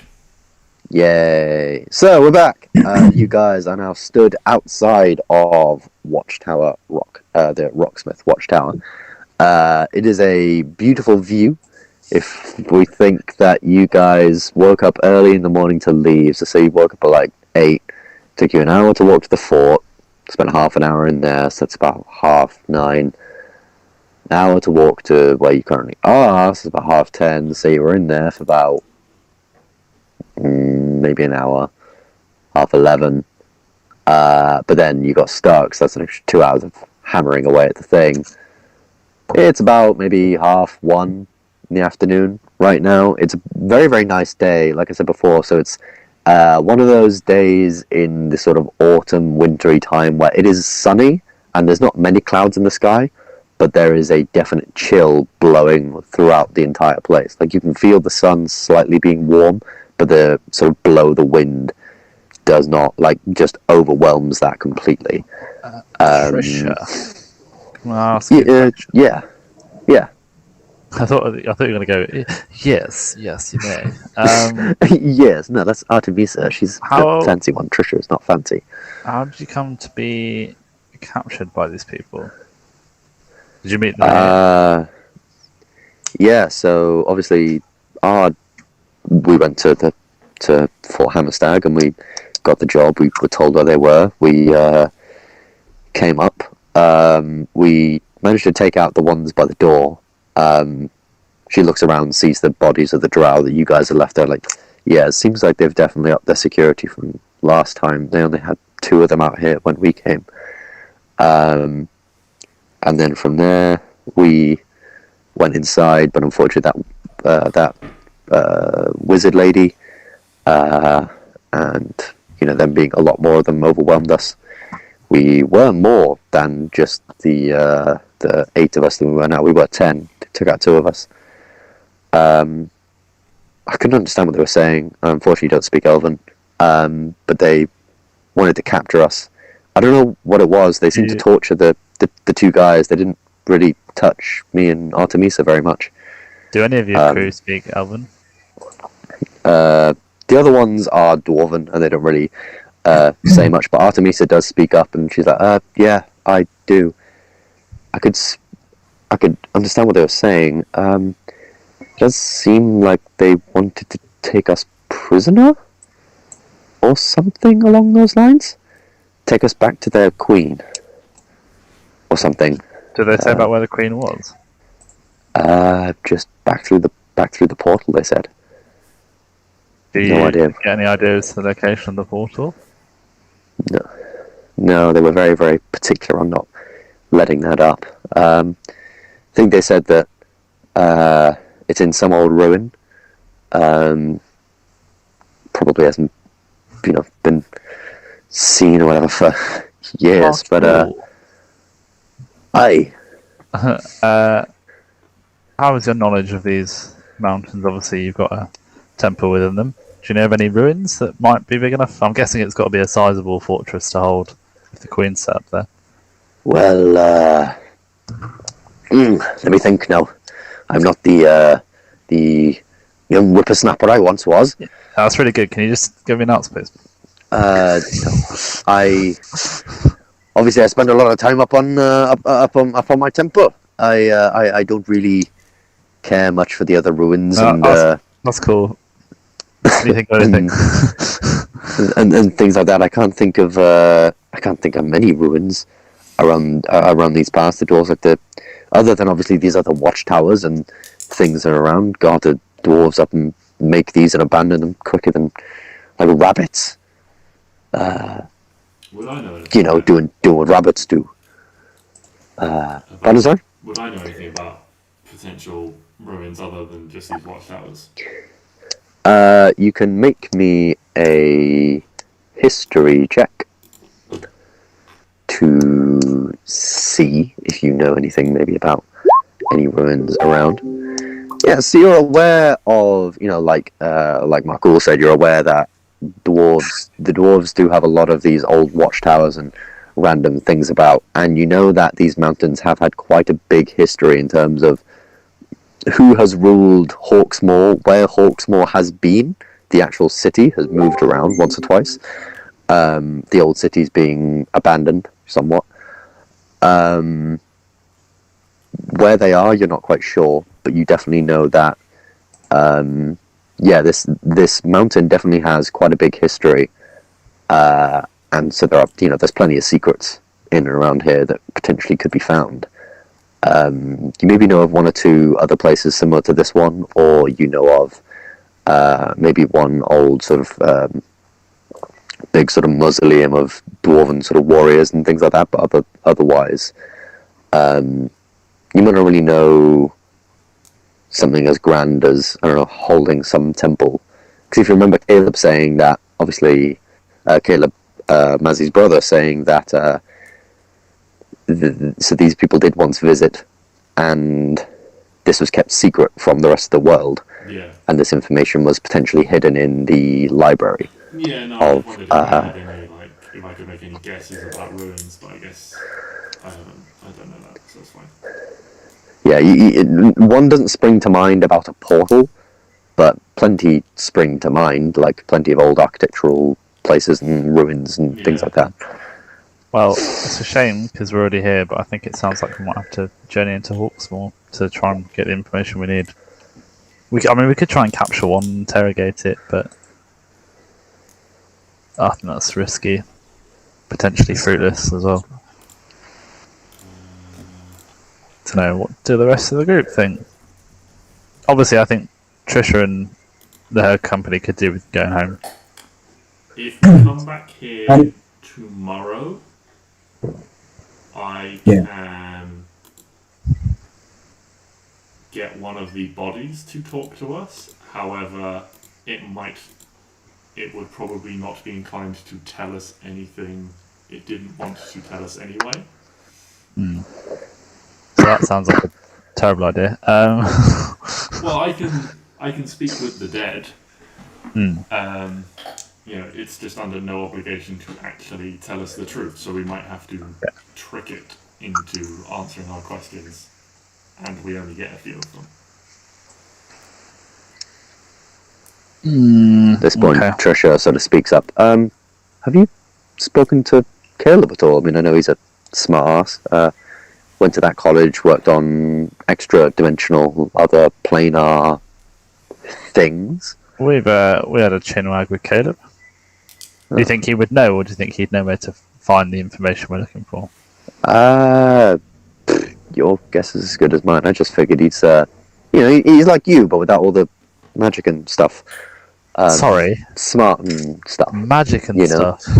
You know what you wizards do, the magic and stuff.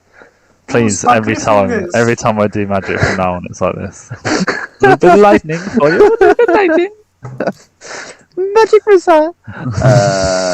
Comes out my fingertips. I don't know. I mean, I don't know. Otherwise, I know Hawksmoor's got a pretty big library. The capital has that big library. Maybe there's something in there.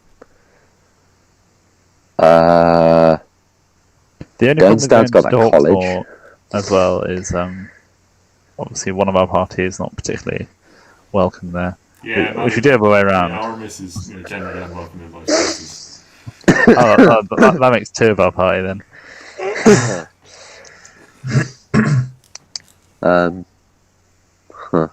I think we've got to head back because we could get very lost in here without any sort of suppliers, if you like. So what's the plan? We're going to try and. I think we escort the people back to the fort, and then we head off to Hawksmoor. Okay, decide to Hawksmoor. Yeah.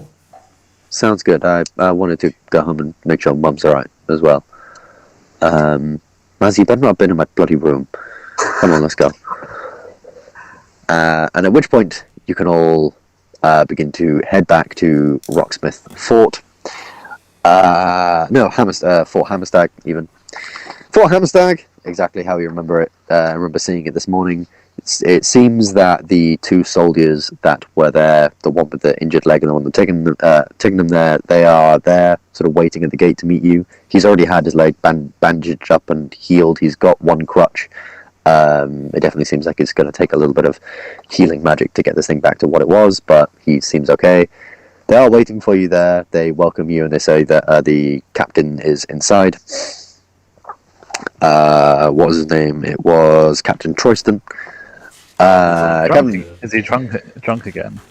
He is not drunk again, though he does have a flagon in his hands. This morning, I had to use a spell on him to make him less drunk, so we could actually get a conversation out of him.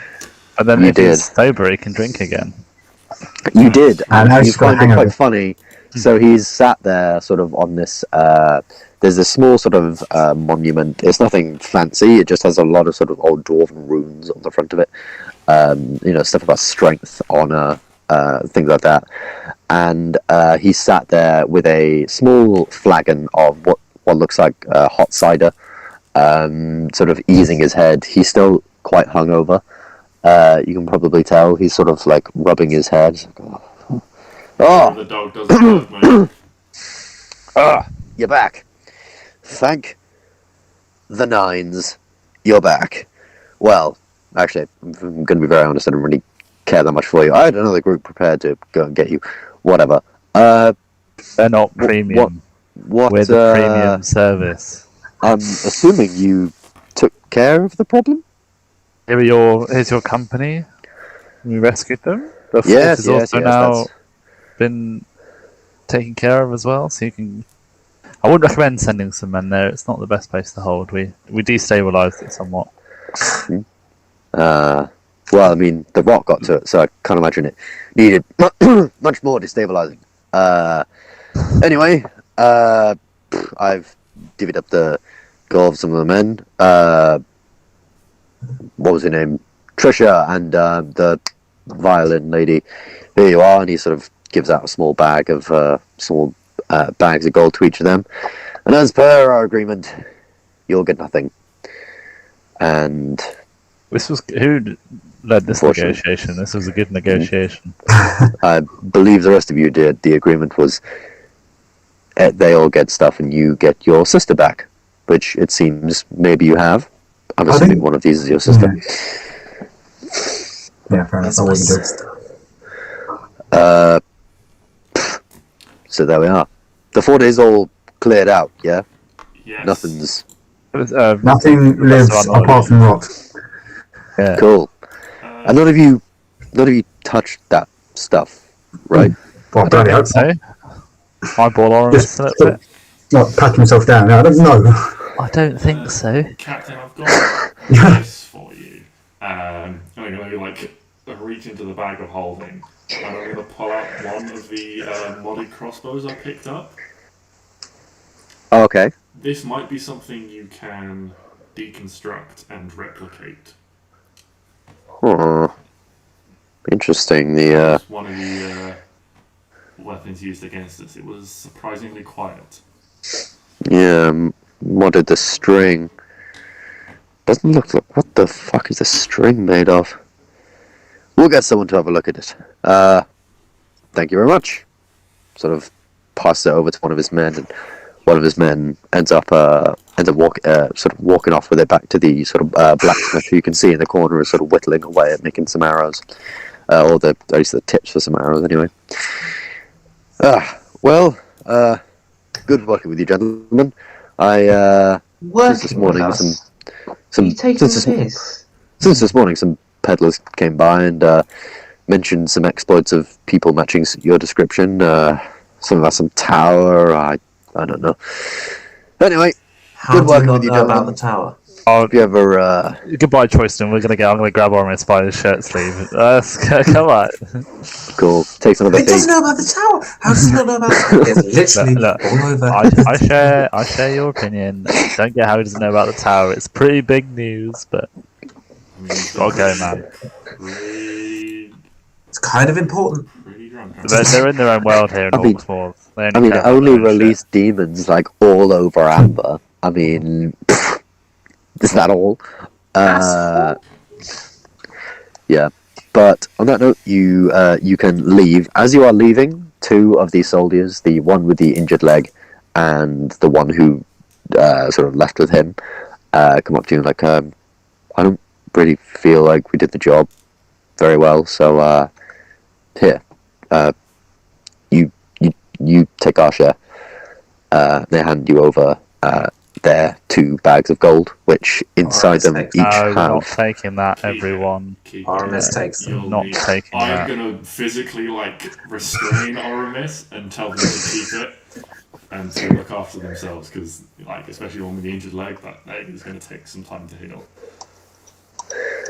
Well, thank you. I mean, It's very nice of you. I'm just going to level my tip of my staff with Oramis's face and say, don't try anything. Shit bag. I That's do a sleight of hand check. you can do a sleight of hand check to take one off one of the guys as you're leaving. If you roll a sleight of hand if you'd like to. Oh. Oh. I'd like to bonus action dash and dash again. So everyone else is sort of walking off. It was like, oh, fucking Oramis, Jesus, and you're sort of there, and you're like, Oramis, come on! And you reach over to grab his this pouch, which he's put sort of on the back of his belt. Your finger unfortunately gets stuck within the patch, within the sort of the ropes of the pouch, and as you're trying to pull it, you realise he's clipped it on to his belt. So now you're just pulling this guy's belt, essentially pulling him towards you. He twirls towards you and ends up accidentally in your arms like a dancer's twirl. Can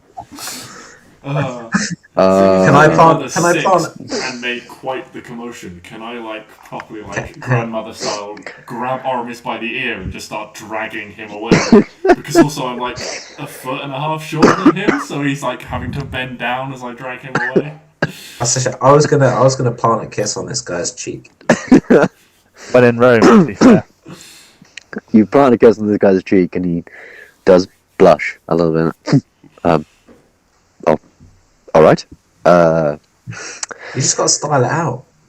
Just got to back with it. And he helps his friend back into the fort. Doc, obviously holding your ear, your sort of long elven ear, pulling you towards the. That sounds painful. That's racist. Pulling you towards the.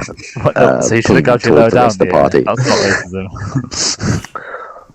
Marco just sort of looks at you. Well, I didn't take you for a man who went that way, but fair enough. You're not afraid to hide who you are, and I respect that about you. Artemis has just sort of sat there like, I bloody knew it. Marcula's not very comfortable with the gaze. I just realised these last 2 sessions, there's been a couple of things that made Oramis come across as a little bit gay. None of there's anything wrong with that. Well, yeah, Artemisa now definitely, she sort of looks at you like, I bloody knew it. Did I not say? Is this how you get? Not that there's anything wrong. Not that there's anything wrong with that. Obviously, it's just makes me feel a little safe. Although it does make me think that a group of 4 traveling guys. You got your friend zoned, and then you've got gay best friend zoned. All I'm saying is, I hope the 4 of you have had a wonderful year together and are very, very happy together. Anyway, it's been very good. We had some statues made. Don't know if we told you about those. We also did some shit with the tower. Do you know about that? Oh, I know. Oh, I know about that. No, I'm joking. Let's go. Lots of people do. Yeah, and you guys head off back towards Mazzy's home. You get about halfway. It's about half an hour down the road, and Markle sees, as you're sort of passing, you see this sort of fork off in the road. Markle looks at you like, lads, it's truly been an honour, really, but I do need to get back to my men. They are sort of waiting for me up on the mountain. I should get back, but should you ever need me, I'm always here. You know where I'll be, I guess. Send me I don't know if any of you know spell called sending or any other means of communication, but know that my men and I will be involved in keeping these mountains safe from these elves and dwarves and things like that. Now that we know a bit about them, I'll rally my men and we can get that set up. And should you need the aid of someone like me, an old wash-up dragonborn like me, well, you'll have it. You'll bloody well have it, lads. Pats you on the shoulder. Markle. And It's been an honour. It's been a pleasure. And I've been thinking about what you've all said, and I think you're right. Once all this is over, me and my men, we will journey north with the rest. As much as that temple is beautiful, I'm sure we can recreate one just as lovely, with all of its artifacts, somewhere up north, wherever this sanctuary is. You can always come back. But, Exactly. you've got a bit of life. Yeah. Yes. Well. The wise decision. I'll go for a handshake, and then I'll sort of hesitate for a second, and then I'm just gonna give him a big hug. Oh, you make an old dragonborn's heart swell, young dwarf. Pat on the back. Well, gentlemen, I will see you whenever I see you. Like I said, ever need a hand? Know where to find me. Likewise, Markle, except you probably won't know where to find us, but I probably won't. You all We seem need like you, we can find you. an adventurous bunch. Send me a message.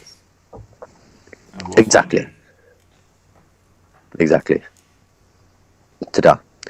And he walks down the other end of the road without any supplies that he originally went out for, and 2 days late to meeting back up with his men. alive. But alive, and now with new purpose. And that was Markul for the time being. I hope he comes back, he's cool. Well, I mean, like you said, if any of you have the sending spell or any other thing that might be able to contact him, pretty well by now, you could. Or just go back there and find him or whatever. Or maybe you'll bump into him again one day. Getting beaten up Guess again? North. Guess we'll find that out. It is another half an hour before you eventually make it back to Mazzy's home. His mother is waiting very, very anxiously on the front porch. She has not been able to get any work done that day. It's been all up to poor, scrawny Caleb. This obviously, if you remember, he's a scholar at Hawksbill Library, and therefore has definitely not, like some big burly man. Sam's having a moment. Bye. Hello, Lucy. Ben said hello, and your reply is, fuck off, Ben. Gosh, that's... Lucy. You are able to get back. Mazzy's mum, Catherine, runs up and gives Trisha a big ol' hug. She thanks all of you for obviously helping out and bringing her back home. Trisha very blatantly sort of lies, like, yeah, I had it handled, really. It was nice of Mazzy to sort of come help, but me and Artemisa, we had it handled. Artemisa like, yeah. You were locked in a dungeon. That was all part of the plan, Mazzy. And then I was going to pick the lock and get out, and we'd be fine. We'd be fine. The way I remember you picking locks as a child, I don't think you would have got very far with that. Oh. you making locks. Hold up the hammer. Yeah, see, the dwarf knows what's up. It's not picking the lock necessarily. It's picking the lock with my boot. You shattered it. Exactly. See, I like this guy. I like this guy. Anyway, I think I'm going to go and get a proper night's sleep. I think I probably need one. Hope it's not and a rude stiff drink or as anything. well. Oh dear Lord, yes, Mum. Do we have any of that meat left? And the Mum just like, I do not condone over drinking in this household, but yes, we do. And she's like, sweet, and she walks Have a in. glass of mead, you bloody drunkard! How dare you? And she does just takes after her father, that one. My lord, she could drink anyone under the table. Yeah. Drinks like a dwarf, they say. Where's that tankard of sobriety? Let's go. Oh, you mean this tankard of sobriety? This one right here? Let's go. And at which point she invites everyone back in for tea, a spot of lunch, and the ability to have a short rest or anything, or do whatever you guys would like. What is your guys' plan from it here must on be out? like towards the evening now. It is now around half. Yeah, it's like maybe 3:30. I think it makes. How long is it to Hawksbill from here? To Hawksmoor, it's about 2 hours if Peace you out. took Jakara. Let's go. Yeah, we could stay in Hawksmoor. I was gonna say it makes sense to stay here to have a long rest, but we could get to Hawksmoor. I think Yeah. we need a long rest at some point because I know I've got spell slots. Are they short rest or long rest to recoup? Long Yeah, rest, I- except for Luke, who is short rest. I think I would recommend a long rest at some point, but I don't mind where we have it. when we got back, Doc probably would have, at some point, like, kind of just nudged like Artemisia and said, "Should we leave them to their family reunion?" We've got, and like, sort of made reference to catching up and stuff. And so Yeah, that's fair. Yeah, she'll go off with you and have a bit of a. effectively just gone for And not that kind of family, Luke. No, I was talking about Doc.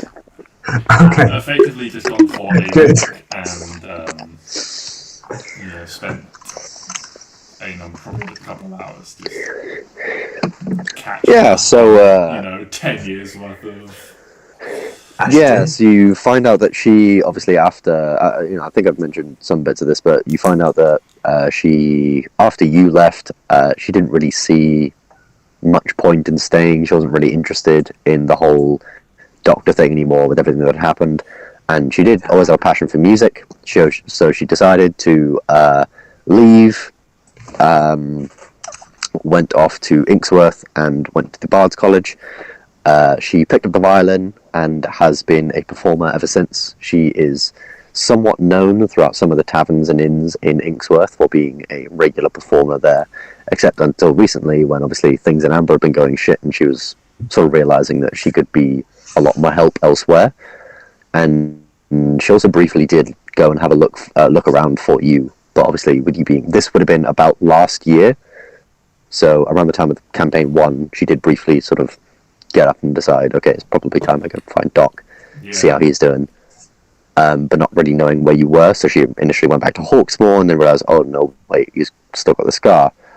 Maybe I don't know, Swandiff, Cardsey, that sort of area. Maybe it's kind of far away. So she at some point while we're talking, this would be like a moment where this scar just like a brand just appears.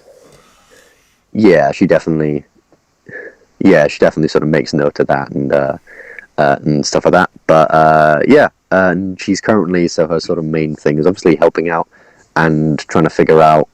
So she says, on your final year or your final project in the College of Inksworth is to create your sort of great work, your sort of work that will take you into life, like create the best piece that you've done with everything that you've learned at the college.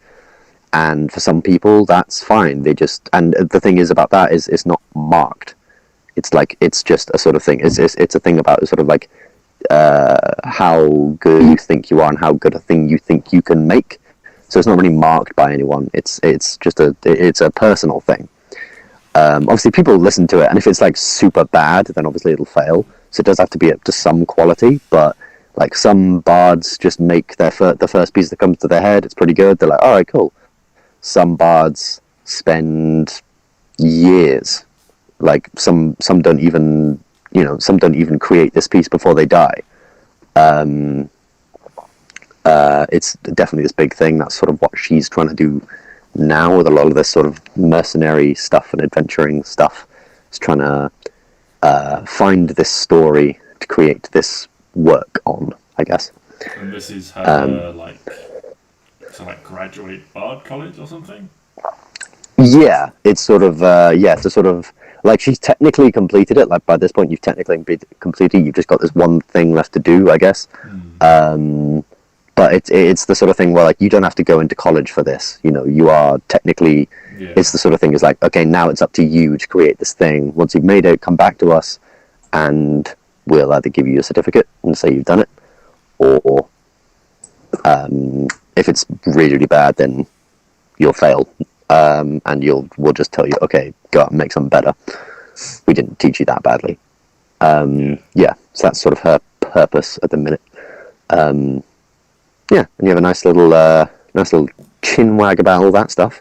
Yeah. The other thing is, at one point, I will again reach into my bag and I'm going to pull out what is probably quite a thick book by now, but it's quite a small A5 book that I've just been adding pages to, and it's effectively a diary that I started writing at the beginning of probably campaign 2 that covered a lot of campaign 1, and then there's probably pages out of order because it's started writing down a little bit of Doc's history and stuff like that when he had a bit more of a purpose. And to be I don't know, this is kind of everything I've done. I mean, read it if you like, whatever. But if you could take it at some point, I mean, I think we might be headed into Hawksmoor anyway. But there's no. I'm gonna have to fly super low to stay out of trouble. Just take it home for me, and just tell my family I'm doing all right. Yeah, will do. Yeah, all right. Yeah. Yeah. I will do, Doc. Yeah, I haven't heard anything of your family. I'm assuming they're still in Hawksmoor. If I'm honest, I haven't really been back there in quite a while. Definitely be interesting to see what things are like when we get back there. Yeah, I guess I don't know. Maybe you'll get to give it to them yourself one day. Maybe. Yeah, I don't think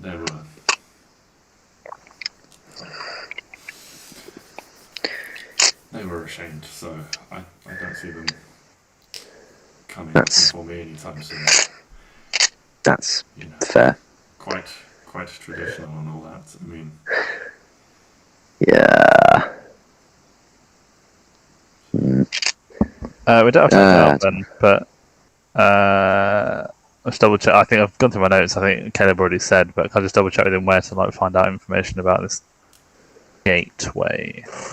The going on? Gateway into Hawksmoor? The one. The portal. Right. Yeah. So he explains to you that so obviously the portal is in Hawksmoor. It's in Hawksmoor Library in the restricted section. He explains to you that not obviously. So over the past 10, 15 years or so, there has been a numerous amount of break-ins, especially since the dwarves have collected quite a lot of valuable stuff in there, and they're getting kind of paranoid, so they have changed up their security quite a bit. He wasn't trusted with the information of what now protects that stuff, but something definitely it's like a creature. There is something.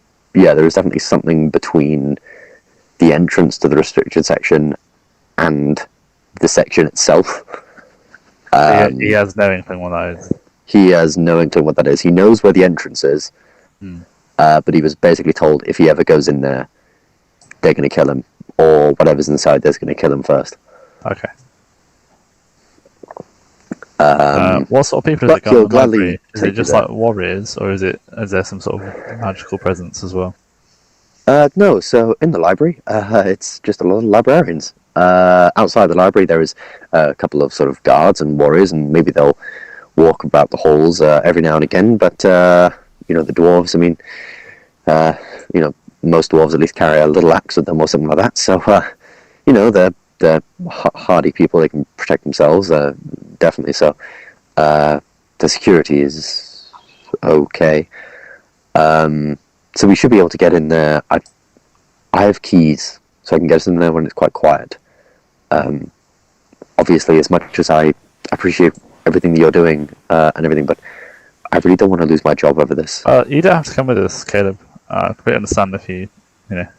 I'll show you to the entrance, but I think for my conscience sake, I'm going to leave after that point. I'm also useless at anything that isn't extraplanar activities and things. Fair enough. Yes, I'd leave all that stuff up to Trisha and Mazzy and Daviak.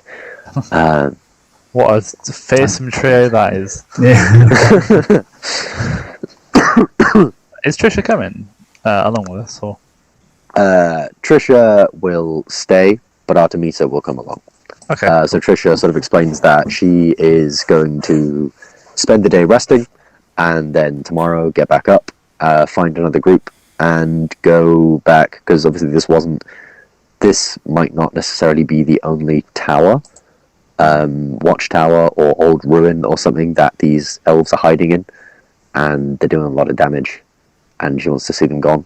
And there's money, so she's going to help in that regard. She's going to go back and get that stuff sorted. Maybe see if she can team up with Markul and his band, and see if they can sort of help her take a lot of this stuff down. But yeah, that was her plan. Unless you guys really wanted her to come, in which case she can. Not especially. No. She could be persuaded. Also, when she went to the school of dark lockbreaking, she might have also gone to the school of dark stealth. Yes, she is not particularly stealthy at the best of times. Before we go, so I don't forget, before we go to the thing, can I get some more lockpicks? Some more lockpicks. Yes. Might be best to get them in. I need to restock my magical That's arrows. what I mean. Just before we go to. Okay. Yeah. No. Well, I don't think we're going to go this evening. I think we're probably going to rest up somewhere and head in the following day. Yeah. Still. Yeah. When we're in Hawksmoor, I'll try and. I need to go buy some It's stuff. only a couple of hours Yeah. to Hawksmoor, given. We could go find a tavern. Given this, and I'm just going to point at my face. Maybe it'd be better if we spent the night here and then just got up early to walk there tomorrow to spend as little time as possible in a place. Would be safer. If you're in a tavern room, then I know it's not ideal, but you could stay in there for a bit. I get what you're saying, but I think if we got you into a tavern and then you just didn't leave, I think you'd be all right. But it's up to you. It's your life. I mean, if you want to go, then fine, but I think I'll make the journey tomorrow. Okay, or we can go scout out the library and stuff. You can meet us in town. Yeah, I think for my own head, I'll arrive a little bit. Just one less night back there. Oh, fair enough. So I'll then stay with Doc because it is technically my family home. So I'll, stay with. We might as well all stay if half of us stay. Can Oramis fair. not stay? And Oramis, If Oramis wants to go, Oramis can go. Oramis. if you still want to go, Oramis Oramis, I'll does have go some with stuff. I don't know if you've forgotten or not, but I know Yeah. you do have some I'll- stuff to do in Hawksmoor. Do you? I got that box. Don't want to be part of that. It's not a weird box. He has one of those little jack in the boxes. Okay. I'll often go with you, Oramis, because it's always good to have someone who's got your back. How Oh lovely, god, thank I'm you. just remembering I'm trying not to metagame this, but I'm remembering the last time Oramis went off on his own for an errand. Good luck. Yep. What do you mean? I'm staying behind. Wait, so talking who's going to Hawksmoor now and who's going in the morning? I'm going in the morning with Doc. Are going now? We'll go Cool. now, so we'll take Chikara, Oramis. Sounds Cool.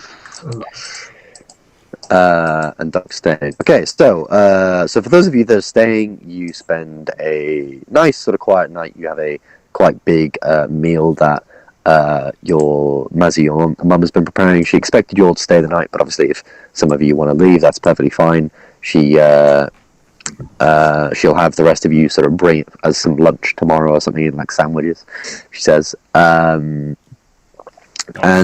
She personal challenge to eat Oramis. she waves you adieu, and you head off with Jakara, who seems very, very happy to be back with you again, Gylndan. She is sort of like, like nuzzling your arm as you're walking and stuff, and she does seem very, very happy as she's walking along. She's demolished hundreds of apples while we've been away. She has. You hear from the guys. He's sort of like, you've got a hungry old elephant there for you. Not that I've ever had an elephant here, but just totally deadpan, just to say it's hungry work murdering people. He just sort of looks like, right. Anyway, yeah, she's in there. She's all fine. I just got called. Sorry, I've got to. Bye. Walks off. And you guys head off to Hawksmoor. So, you head down these sort of long, winding roads to Hawksmoor. You're given directions by sort of Mazzy's mum of how to get there. It's pretty straightforward. Just sort of keep heading along the road you're at, and at they call it the four-forked turning. That's hard to say. And when you get there, take the left middle one, head down there, and you're basically straight on the road to Hawksmoor. And in the distance, as you turn a quite harsh bend of a sheer cliff face, you can finally see the spectacle that is Hawksmoor. A great wall surrounds the city, almost as thick as they are tall. The wall has one main gateway and two minor ones, each a large arch that spans through the wall. Upon the main gateway, you can see a huge statue of a hawk's head in a very sort of geometric dwarven style, but extremely well crafted. You sort of recall, especially you, Gylndan, sort of being quite sort of smart. You would have heard about this probably in sort of history lessons and things like that. That it's said that the statue has stood through sort of many wars and sieges, and it's protected by a form of magic that sort of protects the stonework from looking damaged. So, enemies will never see truly how badly the wall is thinged. Only a dwarf can actually see the stone, what it's actually like. Behind the wall, from here, you can see the spires of cathedrals, churches, manors, and sort of other such buildings in the city. You can also see the huge mountain that the city is somewhat set into, and the huge mouth that opens on this within this mountain into the rest of the city. The mountain is just called Hawksmoor Mountain. Hawksmoor is very different to most cities in that half the city is outside and half of it is built into the mountain, literally carved into the mountain and built out of this huge sort of mouth and cave that they've created. Anyone can live, work, or do commerce in the outside section, but only dwarves can live or work inside the inner part of the city. Anyone can go in, like, for work or for things like that, but no one can live there or start a business there or anything like that unless you're a dwarf. They're very, very, very particular about that. And there is a curfew for other races to be outside the mountain it's like 10 o'clock or like midnight or something like that, where they say, okay, anyone who isn't a dwarf has to be outside the mountain. You can do whatever, obviously, out there, but you can't be in here. You approach the sort of large city. It takes you a couple of hours to get there, so it's about 5:30 now. And as you approach, there are very, very large queues to go in and out of the city. You wait in the queue for about half an hour until eventually you're let through. It does seem they're very, very efficient with the way they're doing things. And as you enter the city, as you're sort of coming up to the entrance of the city, you see one guard with a big sort of clipboard look at you. Alright, name? Professor Gylndan Althor. And my companion. I'll just look at Oramis to see if he wants like a face for a different name. Jeffrey. Jeffrey. Surname? Fredericks. What? Jeffrey Fredericks. Right. Well, Professor Gylndan Althor and Jeffrey Fredericks, you're going to have your elephant over here looked over a brief second, make sure there's no transmutation magics or anything happening on there. I've had a couple of those things happen in the past. Just a few quick sort of minor checks. Sorry for sorry for the disturbance. If you just want to head on to the next man over there, he'll sort of give you a quick pat down, make sure everything's alright. Oh, I like this place. You head on now sort of into the archway, and you realise there are a lot of soldiers around. Like, there are like 4 out by the front gate, 8 lining the insides of the archway, and then 4 on the other side. These guys are very, very well armoured. You're thinking probably, in terms of AC, like 17, 18, 19 AC. Each of them with a shield and either a warhammer or a battle axe. Very, very pristine looking armour as well, with the sort of insignia of Hawksmoor and things like that on there. Of Hawksmoor and Ambyr on their armour. The next guy sort of comes up, sort of like, alright, see your bags, please, and he sort of quickly looks through. Doesn't do a very, very thorough search, not checking every sort of as minute detail. Is there anything you guys are trying to hide? I'm clean as a whistle. Don't know about my colleague here. I'm just trying to hide myself. Just trying to hide yourself, yeah. Mm-hmm. So he sort of looks through. He puts a hand, sort of like, so he's looking through your pack, and he sort of puts a hand on the jack in the box, and sort of touches the handles. All right, yeah, everything seems all right here. Touches each of your faces, and does a sort of quick like, sorry about this. Sort of like holds you by the chin and looks either side. While he's doing that, I'll just say, "Oh, it's high military presence here." Yeah. Don't know if you've heard about all the elven intrusions and things like that, but we know they use the arcane, and we know in the arcane there are many illusory spells that can. Yeah, you guys seem fine. That can help a person hide. Good thing I'm only a half elf. Hey. No, you two are alright. You should be fine. Just keep an eye on yourselves, and if you see anything inside the city, especially any dwarves with, you might think it's face painting, but sort of grey skin, white beards, that kind of thing, make them notified to a member of to a member of the military, and they'll have them sorted out. These people are not welcome here in Hawksmoor. They're not. What do you say? Not welcome at all. For your time. Thank you very much. Enjoy your time in Hawksmoor, folks. Stay safe and have a good time. And he lets you in, and you are finally let into the city of Hawksmoor. It is a very, very beautiful and very, very grand city. I don't have a map for it right now, but I will do. You can see like the dwarven architecture. The dwarven skill with making sort of buildings and things like that, and stonework, is evident in every minute inch of the entire city, as far as you can see from where you are. Obviously, this is the outsider's quarter, so you can see all sorts of races, predominantly still dwarves, but there are sort of elves and humans and halflings and gnomes, and everything still walking about every now and again.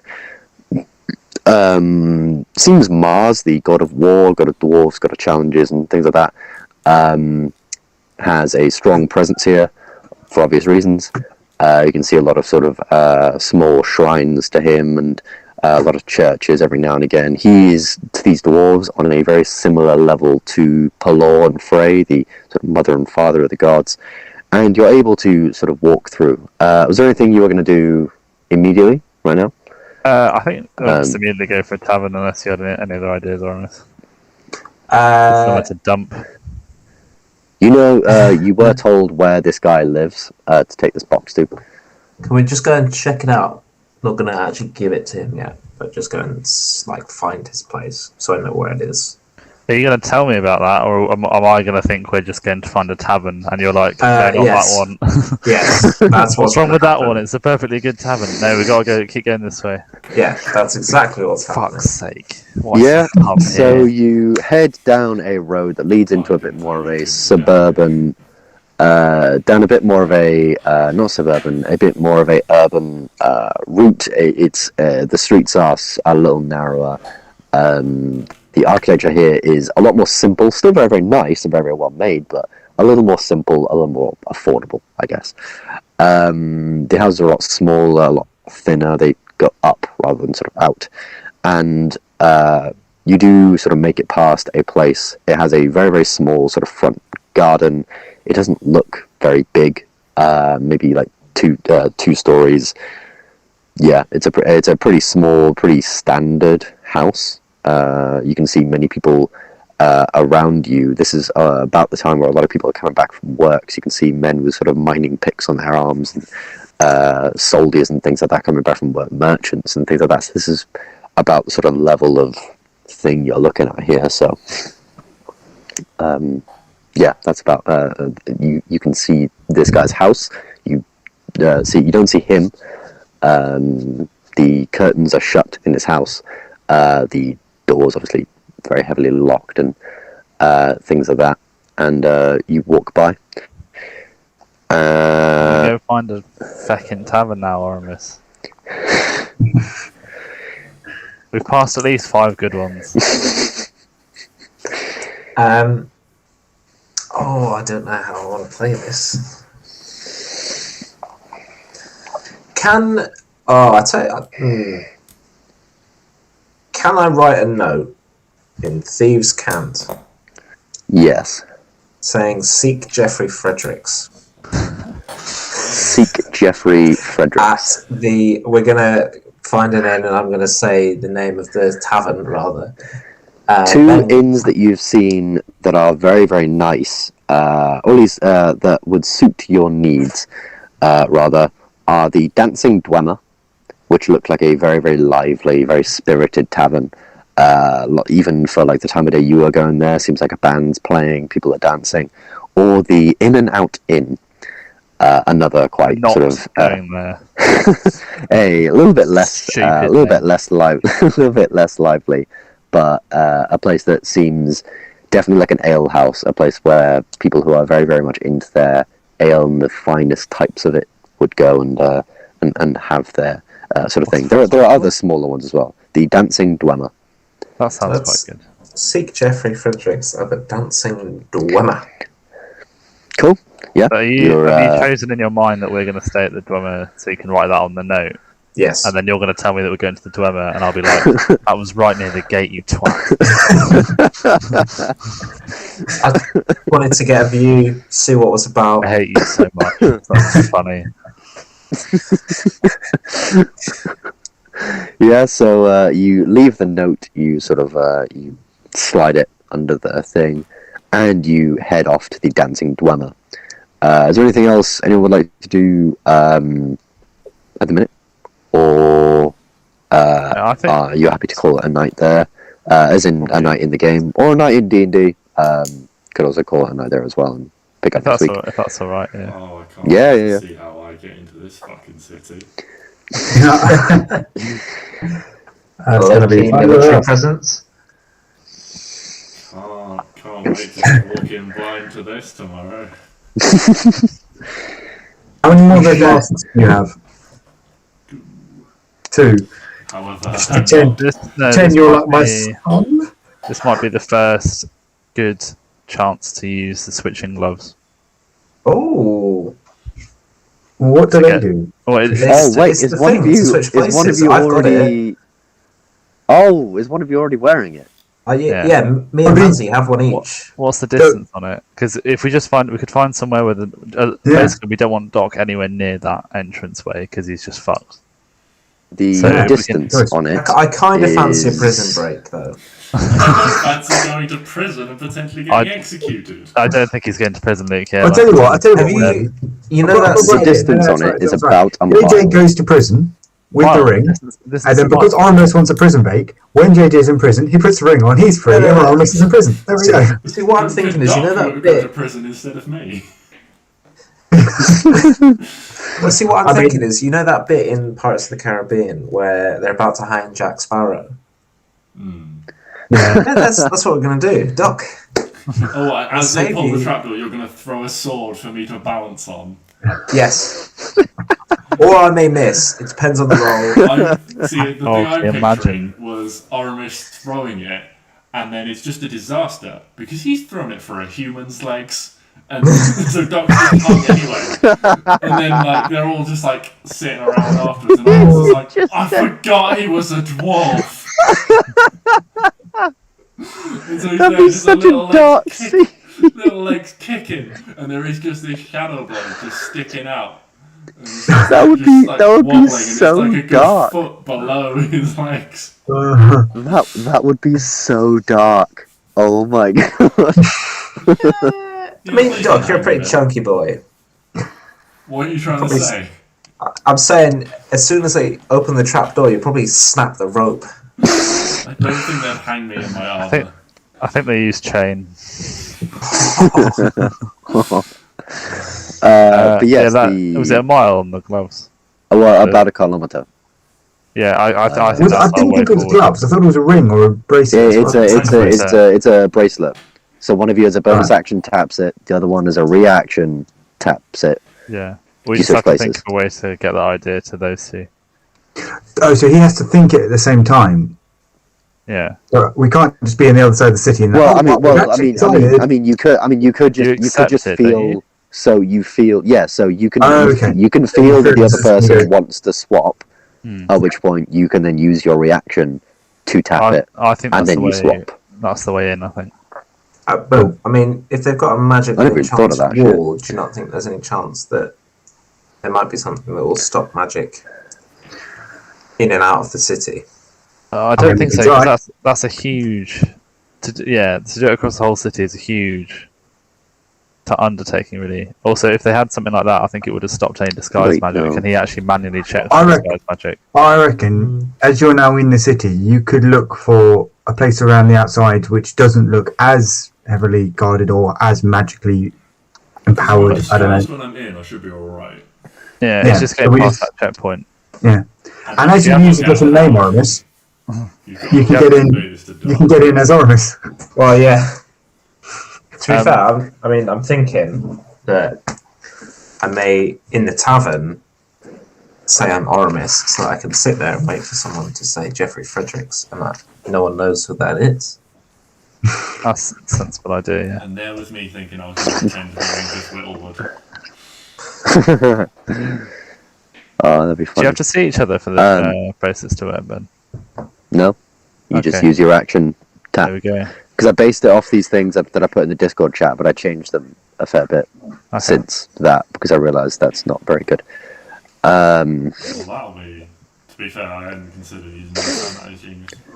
Honestly, neither had I. I was thinking, this would be really, really sweet. I wonder how Doc will get through this, and then, I completely forgot about those. I shouldn't have mentioned it because they're going to throw up some magical wall, aren't you? See you next week. Thank you guys for playing. I hope you guys enjoyed. Definitely a bit more of a varied session today with a lot of different things going on. It was on Thursdays from now on. Yeah, I'm happy to stick to Thursdays. I'm happy to stick to Thursdays. I don't really have anything planned for Thursdays. Okay. So. I've started going to badminton, so I'm busy on Wednesday. But so next Wednesday I'm playing, but then. It's off for 3 weeks. It's 6:30 to 8. But yeah, so I've got next week, and then I'm off for 3 weeks. So if we had to do Wednesday in those weeks, that's doable. But okay. Also, Ben, I was thinking a bit more. Lucy mentioned this today as well. Actually, like if you wanted to come down for a session, I don't know if it's worth maybe like you coming down for a bit more than just a session. Like we could meet up on a Friday or something or whatever, or I don't know. Like, I mean, just so you're not doing like 3 hours. would worth it of be driving perfect to go. do it this Saturday because we don't have a football game? I can't do this Saturday Okay. at all. Yeah. I can't do I've got a that. wedding cake to make. Or decorate. Oh, my man. Just an Um, idea for the future, like because Yeah, it's yeah, a long, yeah. it's a long way for you to come, and I think Yeah. it's great that you do it, but I don't want you to feel like you have to do it or anything like that. But that's what I was saying on the chat about maybe like making a more of a A thing day of of it, it. yeah. I think that's a good idea, Luke. Yeah, because obviously it was fine in Portsmouth because it was only like an hour, and that I don't mind just doing a quick hour there. But obviously an hour and a half, Wait. an hour and 3/4 down there. It's I'm like spending 2 as hours. much time yeah, driving. yeah. Yeah, I'm spending as much time driving as I'm doing D&D. Mm. Yeah. And obviously, if we're doing it on a Like, we need to play more D&D. and if I'm doing it on a say Thursday, well, obviously JJ's got work, and I would like otherwise come down in the morning, make a day of it, finish off the If we D&D and did head like a home. Saturday or something, you could But, come down and we could just do a bit more together. Yeah. Just do the session in the yeah. evening or whatever. Yeah, that's Yeah, I'm definitely down for. It probably some need a at bit it. more I'm- organising, but I think it's more Yeah. worth it. Okay. Well, Yeah. at some point in the future, we will have another in-person session and Yeah, do some other stuff I don't around know. that weekend.